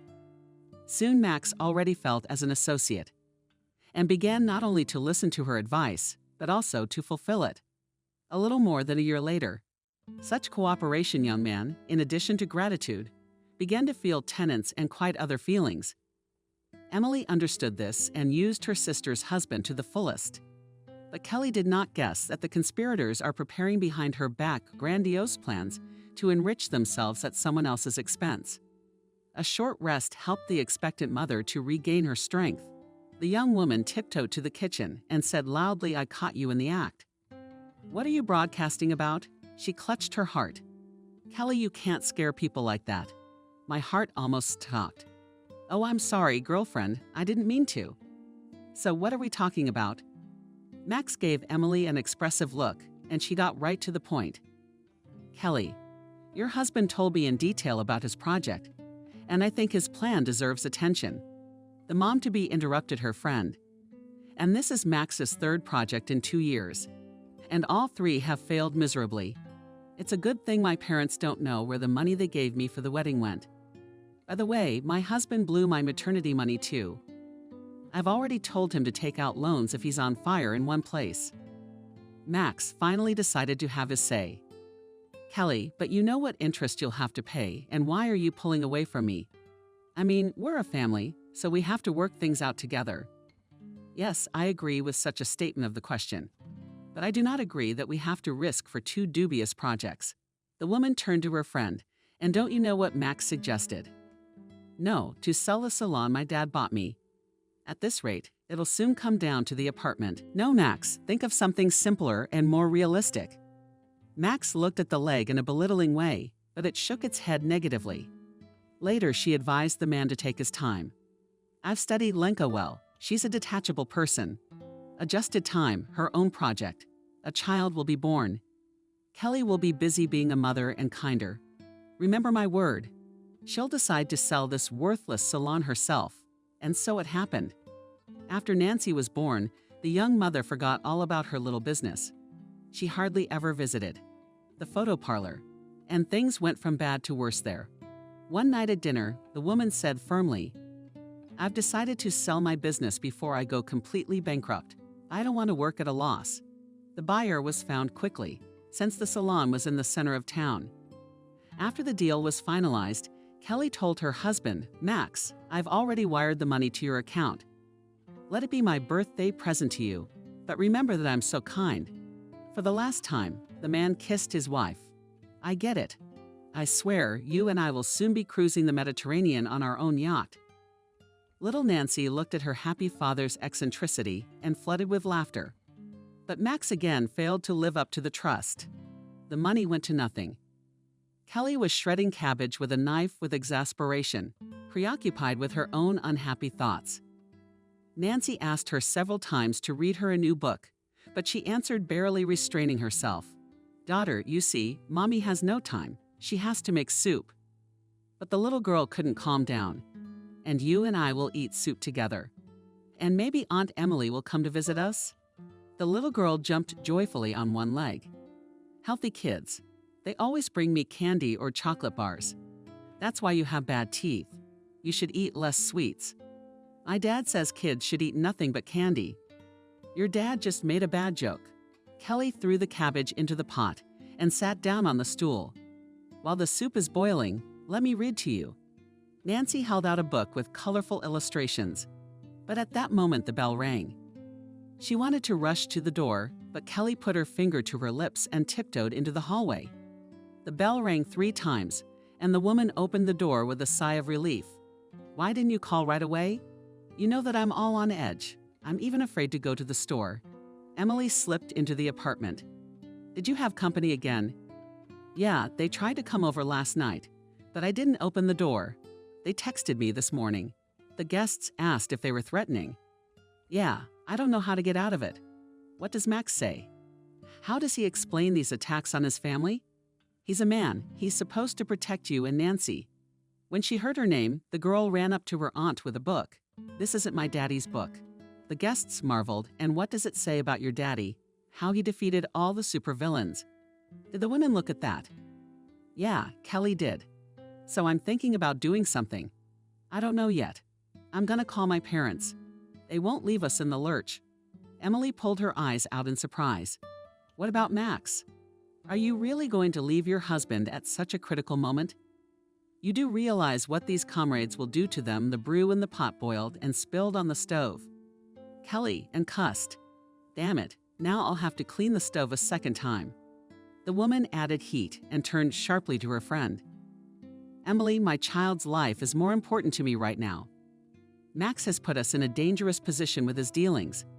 I don't even know where he's hiding. He's borrowed money from people. He took out loans from banks. What the hell was he thinking? Len, it happens to everybody. He's your husband. You know, Emily's been coming around more and more lately. I think my marriage was the biggest mistake I ever made. I mean, how could I have thought that a manly exterior could hide a coward and a bum? Kelly, wait, don't get too excited. Look, what if we tried talking to these assholes, rather than talking to them?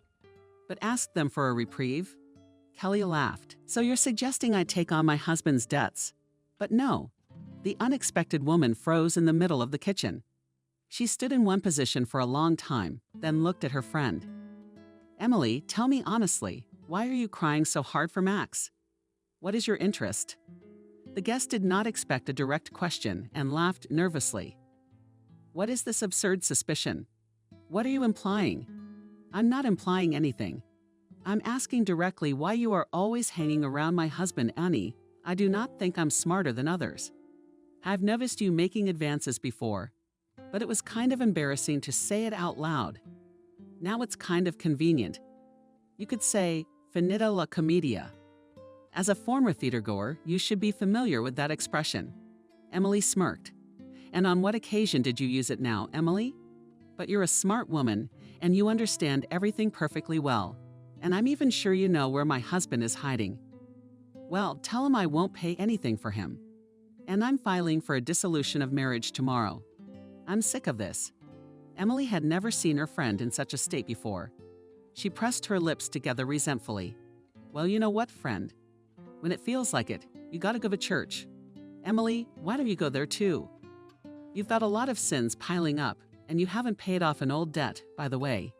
The guest jerked like she'd been electrocuted. But Kelly went on and added the cherry on top, so to speak. "I haven't forgotten how you tried to get my husband into your bed." These words Kelly said in a whisper so little Nancy wouldn't hear. Emily turned around and sang with undisguised anger. "Who cares about your husband? A loser daddy. And back then, we just wanted to play a little joke on you. Just to shake things up. It was a good one." Kelly opened the door carefully. Nancy came running out of the room with a loud scream. "Aunt Emily, you're leaving." Kelly slammed the door shut. "Emily, you're going to have to wait with us. I don't want you to run into those types." The relationship between the friends had been soured for a long time, but neither woman had decided to break up because of the many things they had in common. When Kelly noticed that her friend had views on her husband, she silently packed her things and put them in the hallway. She understood without a word. She didn't show up at their house for 2 years. And when Max got into big trouble, Kelly called her herself. That night, they sat in the kitchen together. But each had her own thoughts. Late that night, Emily hailed a cab and got a cold one. After saying goodbye, she left. She had rented half a house somewhere in the country and even planned to buy the property. But she never invited Kelly to visit her. The next morning, the debt collectors showed up again. They were banging on the door. Kelly and Nancy, breathless, trembled. The woman coaxed her daughter, "Don't be afraid, my dear. This will all be over soon. We'll go to Grandma and Grandpa's tomorrow." But Kelly had to postpone the trip because of her husband's death.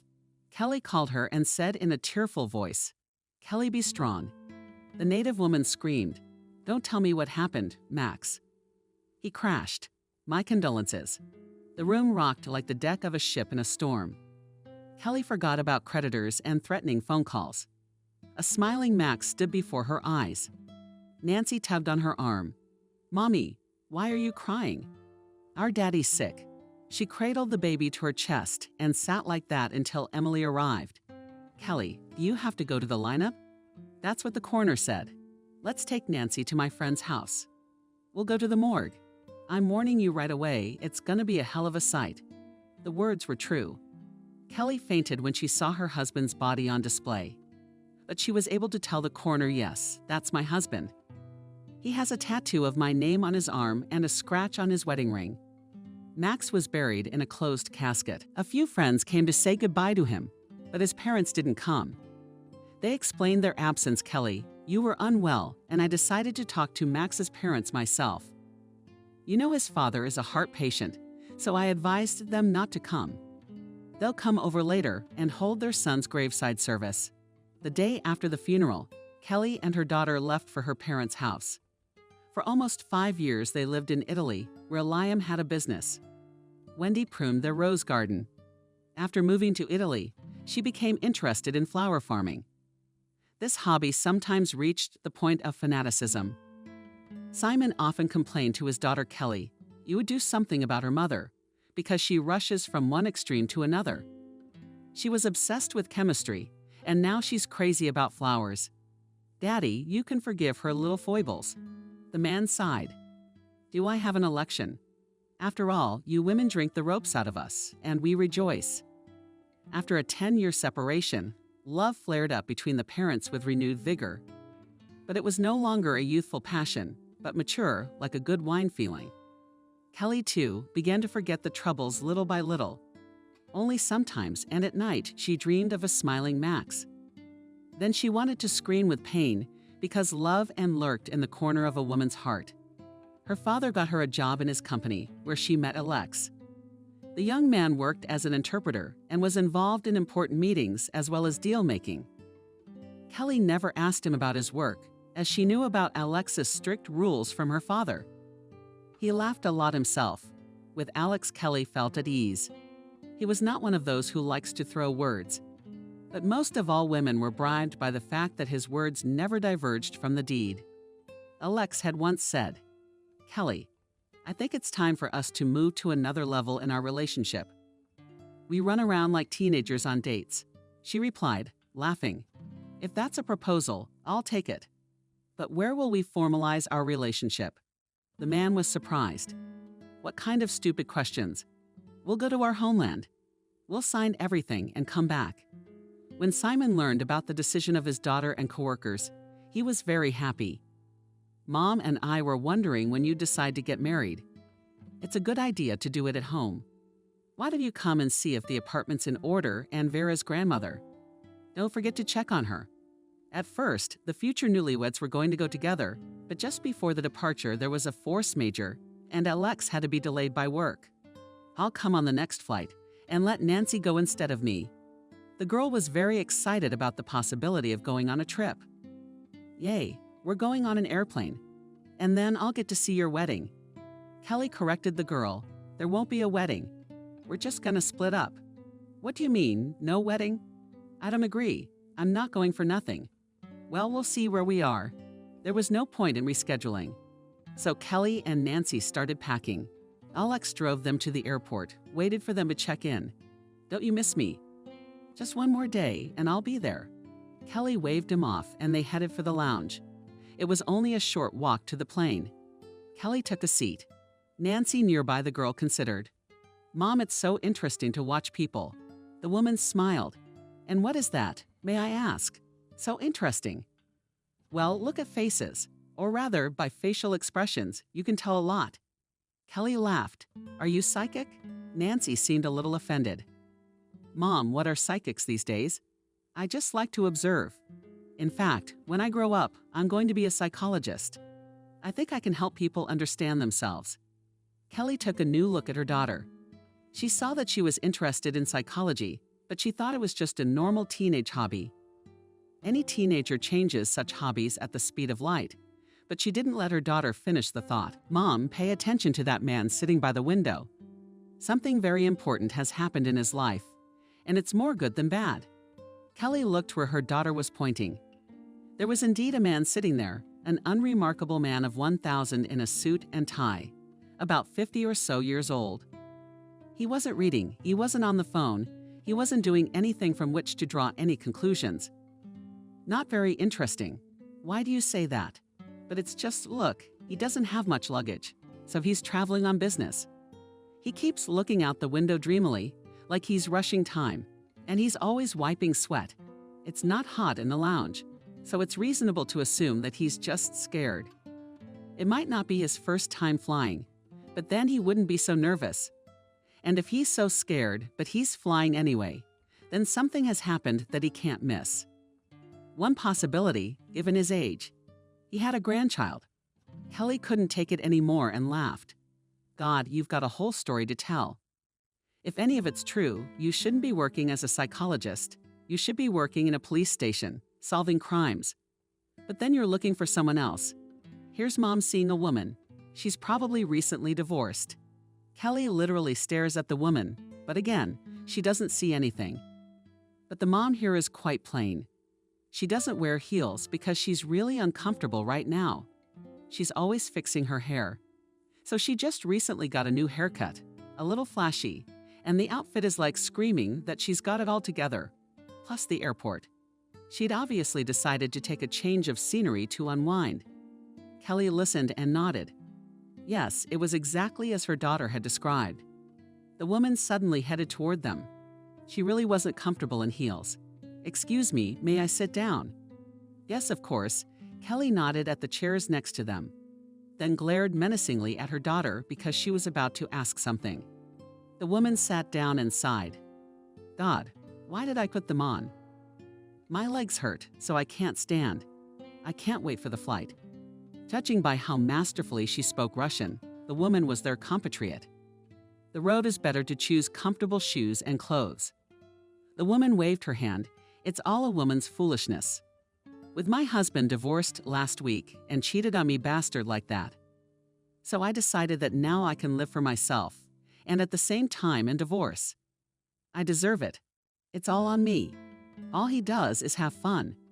Kelly noticed her daughter's triumphant look and even shook her head. Women weren't as stupid as they might have seemed at first. And it wasn't long before Kelly was eager to hear about the flowers as well. It turned out that this woman was engaged in growing some unusual flowers, which were very popular. The business was small, but with a stable income. Now is just the time when flowers are not blooming yet, so I decided to go to my homeland. Are you from Russia too? Kelly smiled yes, we've only lived here for 5 years. We came to live with our parents. Dad's been here for a long time and Mom came a little earlier than us. The woman sighed. Probably family drama too. Yeah, I guess no family is without it these days. Dasha was tired of just sitting there. Mom, I'm gonna go buy some magazines to do on the plane. Just go for a little while so I don't worry. Okay, Mom, I'll be right back. Nancy left. The woman smiled. That's a nice girl you've got there. Beautiful. You can tell she was born in love. Kelly grinned sadly. Yes, in love. Not for long though. First her dad put us in a lot of debt, and then he crashed. That's when we moved back in with her parents. Oh, why are you coming back? Debts don't get forgiven that fast. No, not at all. We paid it all off. Or rather, my parents helped us. And the more years go by, the more I realize that love fades. I don't know if it's because of what he did, but the fact remains. Yeah, you've had a rough go of it. I mean, running away with a little kid. So you never went to visit his grave again? No, I'm ashamed to admit it. But for some reason, the thought of going there gives me the creeps. The woman was looking behind Kelly, and Kelly turned around.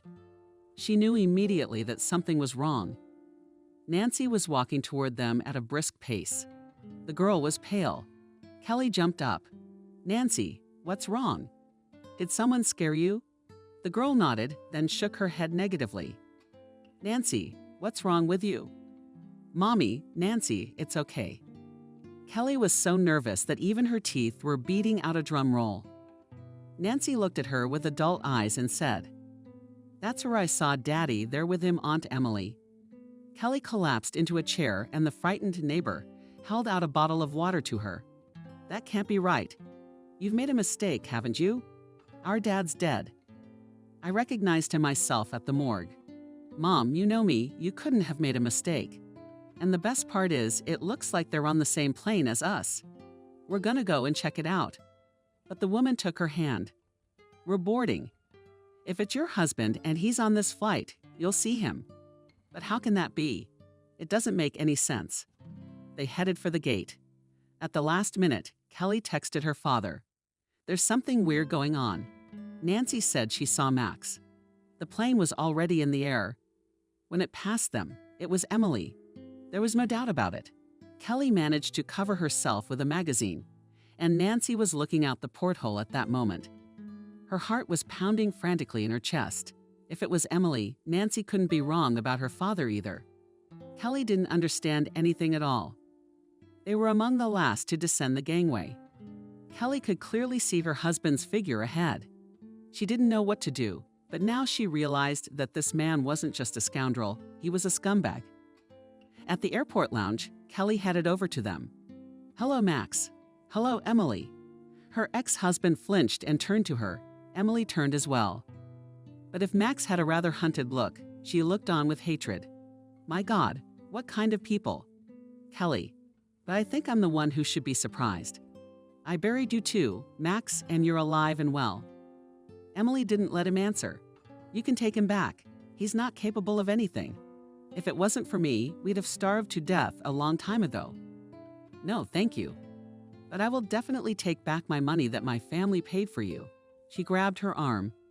Just try, and there'll be another mound in the cemetery. Nancy cradled her knees and so regretted coming near them in front of her daughter at all. Come on, Nancy. We've got to go. She lifted her head and headed for the exit. Who knew what it took to keep her from bursting into tears? How much she had endured. If it hadn't been for her parents, she never would have gotten out of the state she was in. She loved him so much. And Nancy? Kelly glimpsed a glimpse of her daughter. She remembered little Nancy asking about Daddy every day. And him, he'd not only cut them out of her life, but he'd left a pile of debt. And he knew full well they had debt collectors going to them. Kelly didn't know what she was going to do. One thing she realized was that now she should just collapse, just lie there. The smells from the apartment were mind-blowing. Kelly found the strength to smile. Nancy, we seemed to be greeted, and none other than Vanessa. Nancy had already calmed down a bit and was tearing up the stairs. Grandma said she was coming, but it had completely slipped the girl's mind. Nancy's grandmother hung on to the older woman, who immediately cried. God, she was so big she didn't recognize it. Then she looked at Lena and raised her eyebrows. Kelly, you're not wearing a face. Is something wrong? Nancy, with childlike directness, said, Grandma, have we seen Daddy? Who? Well, Daddy. Daddy Max and Aunt Emily. When they were fed, Nancy fell asleep in front of the TV. Vanessa sat Kelly down in front of her. Tell me. There's nothing to tell, Grandma. We met them at the airport. They're not hiding. They live like normal people, I guess. The old lady was silent for a long time, apparently remembering how Kelly was climbing the walls in grief. What do you intend to do? I want to get justice. Oh, Kelly, a lot has changed in the time you've been gone. I wouldn't advise you. Who knows who they are now? So you're suggesting I just forget everything and go on mourning my husband? And the father's daughters? The old woman was silent again, and then said, please be careful. Of course, Alex will arrive tomorrow. That's good. It's time for me. Have a rest. Grandma, what are you doing? Where are you going at night? The old lady grinned.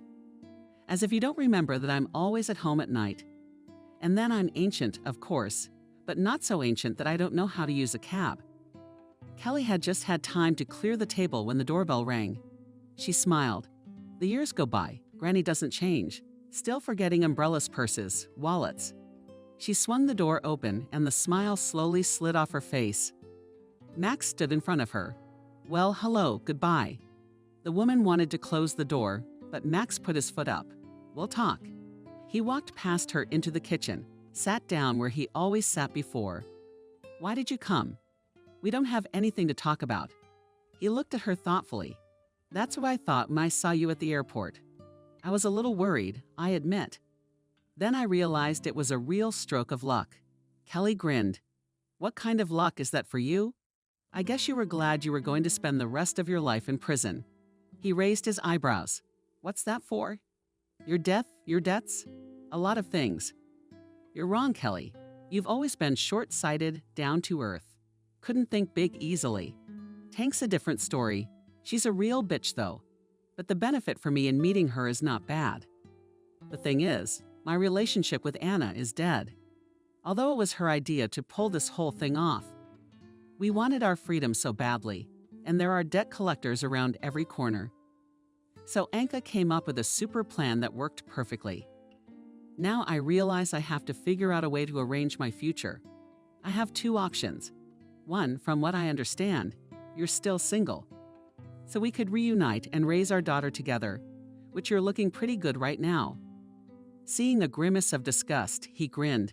I remember you used to recoil from any touch from me. Well, the second one then. I've had some thoughts on how to spin up a business very quickly.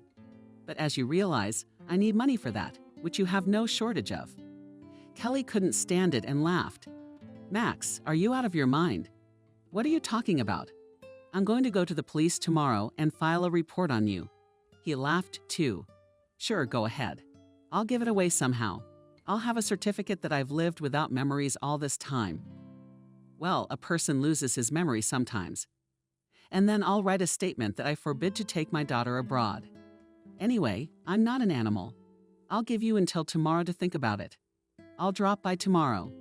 He walked silently past her. Kelly didn't even move. Also silently, she closed the door behind her. She rushed to the window. Max got into the car Emily was driving, so today's visit had been thought up by her too. Her cell phone vibrated in her pocket. God, she'd completely forgotten to call her own. It was Alex. And somewhere in the background, her parents' voices. Kelly, what's wrong? Why didn't you call? Kelly sighed, putting me on speakerphone to tell me everything at once. She spoke slowly, giving her parents time to calm down. Mom, pay attention to that man sitting by the window. Something very important has happened in his life, and it's more good than bad. Kelly looked where her daughter was pointing. There was indeed a man sitting there, an unremarkable man of 1,000 in a suit and tie, about 50 or so years old. He wasn't reading, he wasn't on the phone, he wasn't doing anything from which to draw any conclusions. Not very interesting. Why do you say that? But it's just, look, he doesn't have much luggage, so he's traveling on business. He keeps looking out the window dreamily, like he's rushing time, and he's always wiping sweat. It's not hot in the lounge, so it's reasonable to assume that he's just scared. It might not be his first time flying, but then he wouldn't be so nervous. And if he's so scared, but he's flying anyway, then something has happened that he can't miss. One possibility, given his age. He had a grandchild. Kelly couldn't take it anymore and laughed. God, you've got a whole story to tell. If any of it's true, you shouldn't be working as a psychologist. You should be working in a police station, solving crimes. But then you're looking for someone else. Here's Mom seeing a woman. She's probably recently divorced. Kelly literally stares at the woman, but again, she doesn't see anything. But the mom here is quite plain. She doesn't wear heels because she's really uncomfortable right now. She's always fixing her hair. So she just recently got a new haircut, a little flashy, and the outfit is like screaming that she's got it all together, plus the airport. She'd obviously decided to take a change of scenery to unwind. Kelly listened and nodded. Yes, it was exactly as her daughter had described. The woman suddenly headed toward them. She really wasn't comfortable in heels. Excuse me, may I sit down? Yes, of course. Kelly nodded at the chairs next to them, then glared menacingly at her daughter because she was about to ask something. The woman sat down and sighed. God, why did I put them on? My legs hurt, so I can't stand. I can't wait for the flight. Judging by how masterfully she spoke Russian, the woman was their compatriot. The road is better to choose comfortable shoes and clothes. The woman waved her hand. It's all a woman's foolishness. With my husband divorced last week and cheated on me bastard like that. So I decided that now I can live for myself, and at the same time in divorce. I deserve it. It's all on me. All he does is have fun. Kelly noticed her daughter's triumphant look and even shook her head. Women weren't as stupid as they might have seemed at first. And it wasn't long before Kelly was eager to hear about the flowers as well. It turned out that this woman was engaged in growing some unusual flowers, which were very popular. The business was small, but with a stable income. Now is just the time when flowers are not blooming yet, so I decided to go to my homeland. Are you from Russia too? Kelly smiled yes, we've only lived here for 5 years. We came to live with our parents. Dad's been here for a long time and Mom came a little earlier than us. The woman sighed. Probably family drama too. Yeah, I guess no family is without it these days. Dasha was tired of just sitting there. Mom, I'm gonna go buy some magazines to do on the plane. Just go for a little while so I don't worry. Okay, Mom, I'll be right back. Nancy left. The woman smiled. That's a nice girl you've got there. Beautiful. You can tell she was born in love. Kelly grinned sadly. Yes, in love. Not for long, though. First, her dad put us in a lot of debt, and then he crashed. That's when we moved back in with her parents. Oh, why are you coming back? Debts don't get forgiven that fast. No, not at all. We paid it all off. Or rather, my parents helped us. And the more years go by, the more I realize that love fades. When Alex finished, said so scheduled a meeting in some cafe for 7 hours in advance, agreed with Vanessa that you leave on her Nancy, I fly out in 2 hours. I'll be at your place soon, Kelly. I heard my mom say that. I think I'm gonna call my sister. She stopped the car. But how'd it go?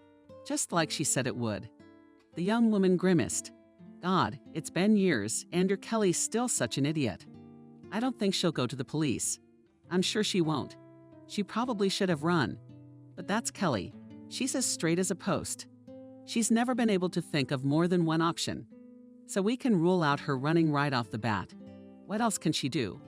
Basically, she's going to be worried about her daughter. By the way, I didn't know she was single. I just assumed. Who'd want someone like her? Well, unless it's a sucker like you. You didn't laugh. Max cringed. He was determined when Kelly gave them the money. He'd get the hell out of here, in case she wants to come back to me. She threw him a scornful look, but I don't think so. Come on, let's go to bed. There's a lot to think about tomorrow until she calls me. The next day, they worked out the details of the conversation. It was decided that the apartment would be taken away as well. If Kelly gave even a ruble, everything would go back to the way it was.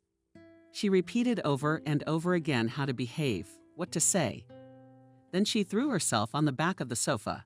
We can go to the sea again. Max gave me a little slap, yeah. But I thought we put that money into business. She jumped into business. What business is that? Wasn't it another one of your delusions? Max shook his head stubbornly. It's a good idea, and it won't fail. I've heard of it, and I've seen it when I lived with that chicken. They didn't have time to argue. Max's phone rang. He looked at Emily and saw an unfamiliar number. Well, Beria, what are you afraid of? You're clean before the law, aren't you? Max put the receiver gently to his ear, yes. Max, it's Kelly. Let's go to the cafe by the fountain tonight. I don't want Nancy to hear us talking. Okay, you got a deal. He was about to hang up, but Kelly added that you could bring Emily. It's a family dinner after all. And Kelly hung up. Emily cringed. I guess you didn't sound so sure that Kelly was feeling too good. They drove up to the cafe, entered. They immediately saw Kelly. She was wearing a nice suit, earrings in her ears. She thought, that's okay, I'm going to kill you now. The table was big with lots of chairs, and she couldn't find anything cozier.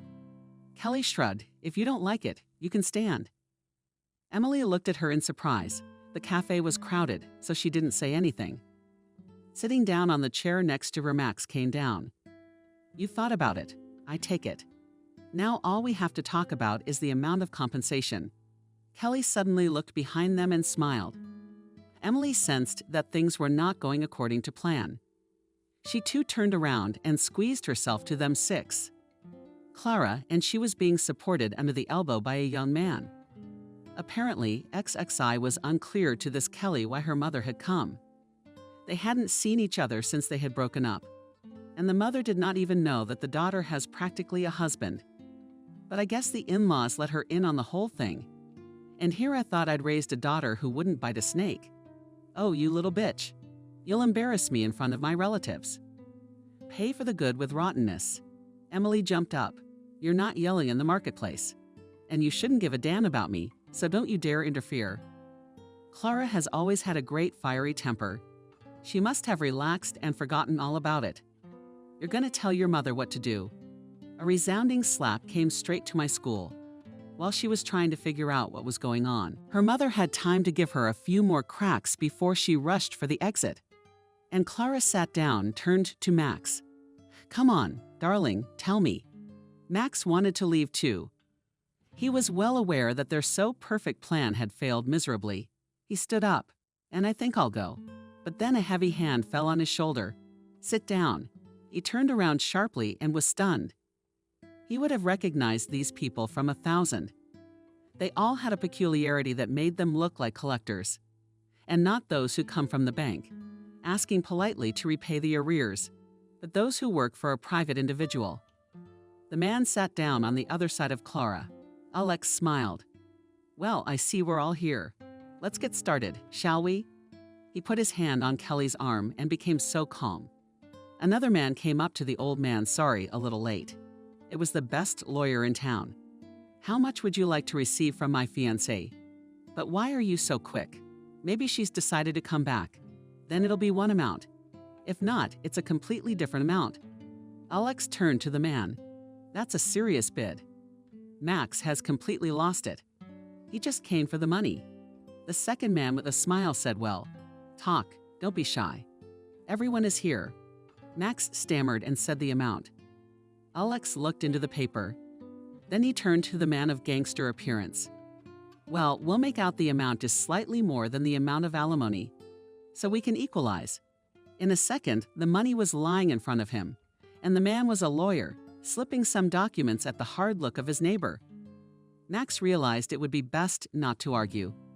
As soon as the papers were signed, the money moved his knees. The man said it was alimony. And when to give debts, "Max will start this, we will decide later." Max watched and realized he was caught in his own trap, but there was no way out. The debt collector stood up too. "It was nice to meet my client. What if he decides to run away?" Max was picked up 3 days later. They did a little investigation because there were already plenty of articles for Max. When they took him away, Max cried. Clara tearfully begged them not to put her Emily Cut in jail. Let's not let her daughter go to jail, but still her daughter. And a day later, she took Emily to 2UPS.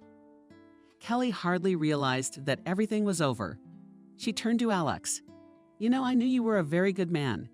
But what you did for us," he hugged Kelly, "not for you, but for all of us, for us." She also agreed to accept me into her family. 3 years passed. Kelly watched Nancy dance masterfully.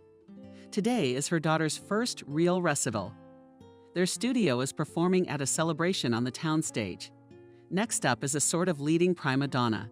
It's a pity, of course, that Alex hasn't been able to make it since they made the decision to stay in their homeland. He was head over heels in his work. Kelly understood everything and tried not to interfere with him. Just yesterday, his parents had returned. Dad walked along the promenade in the evening and said, "Visiting.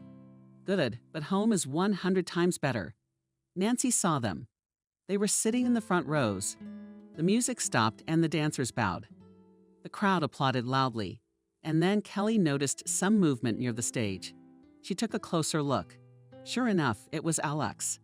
A huge bouquet in his hands makes its way to Dasha.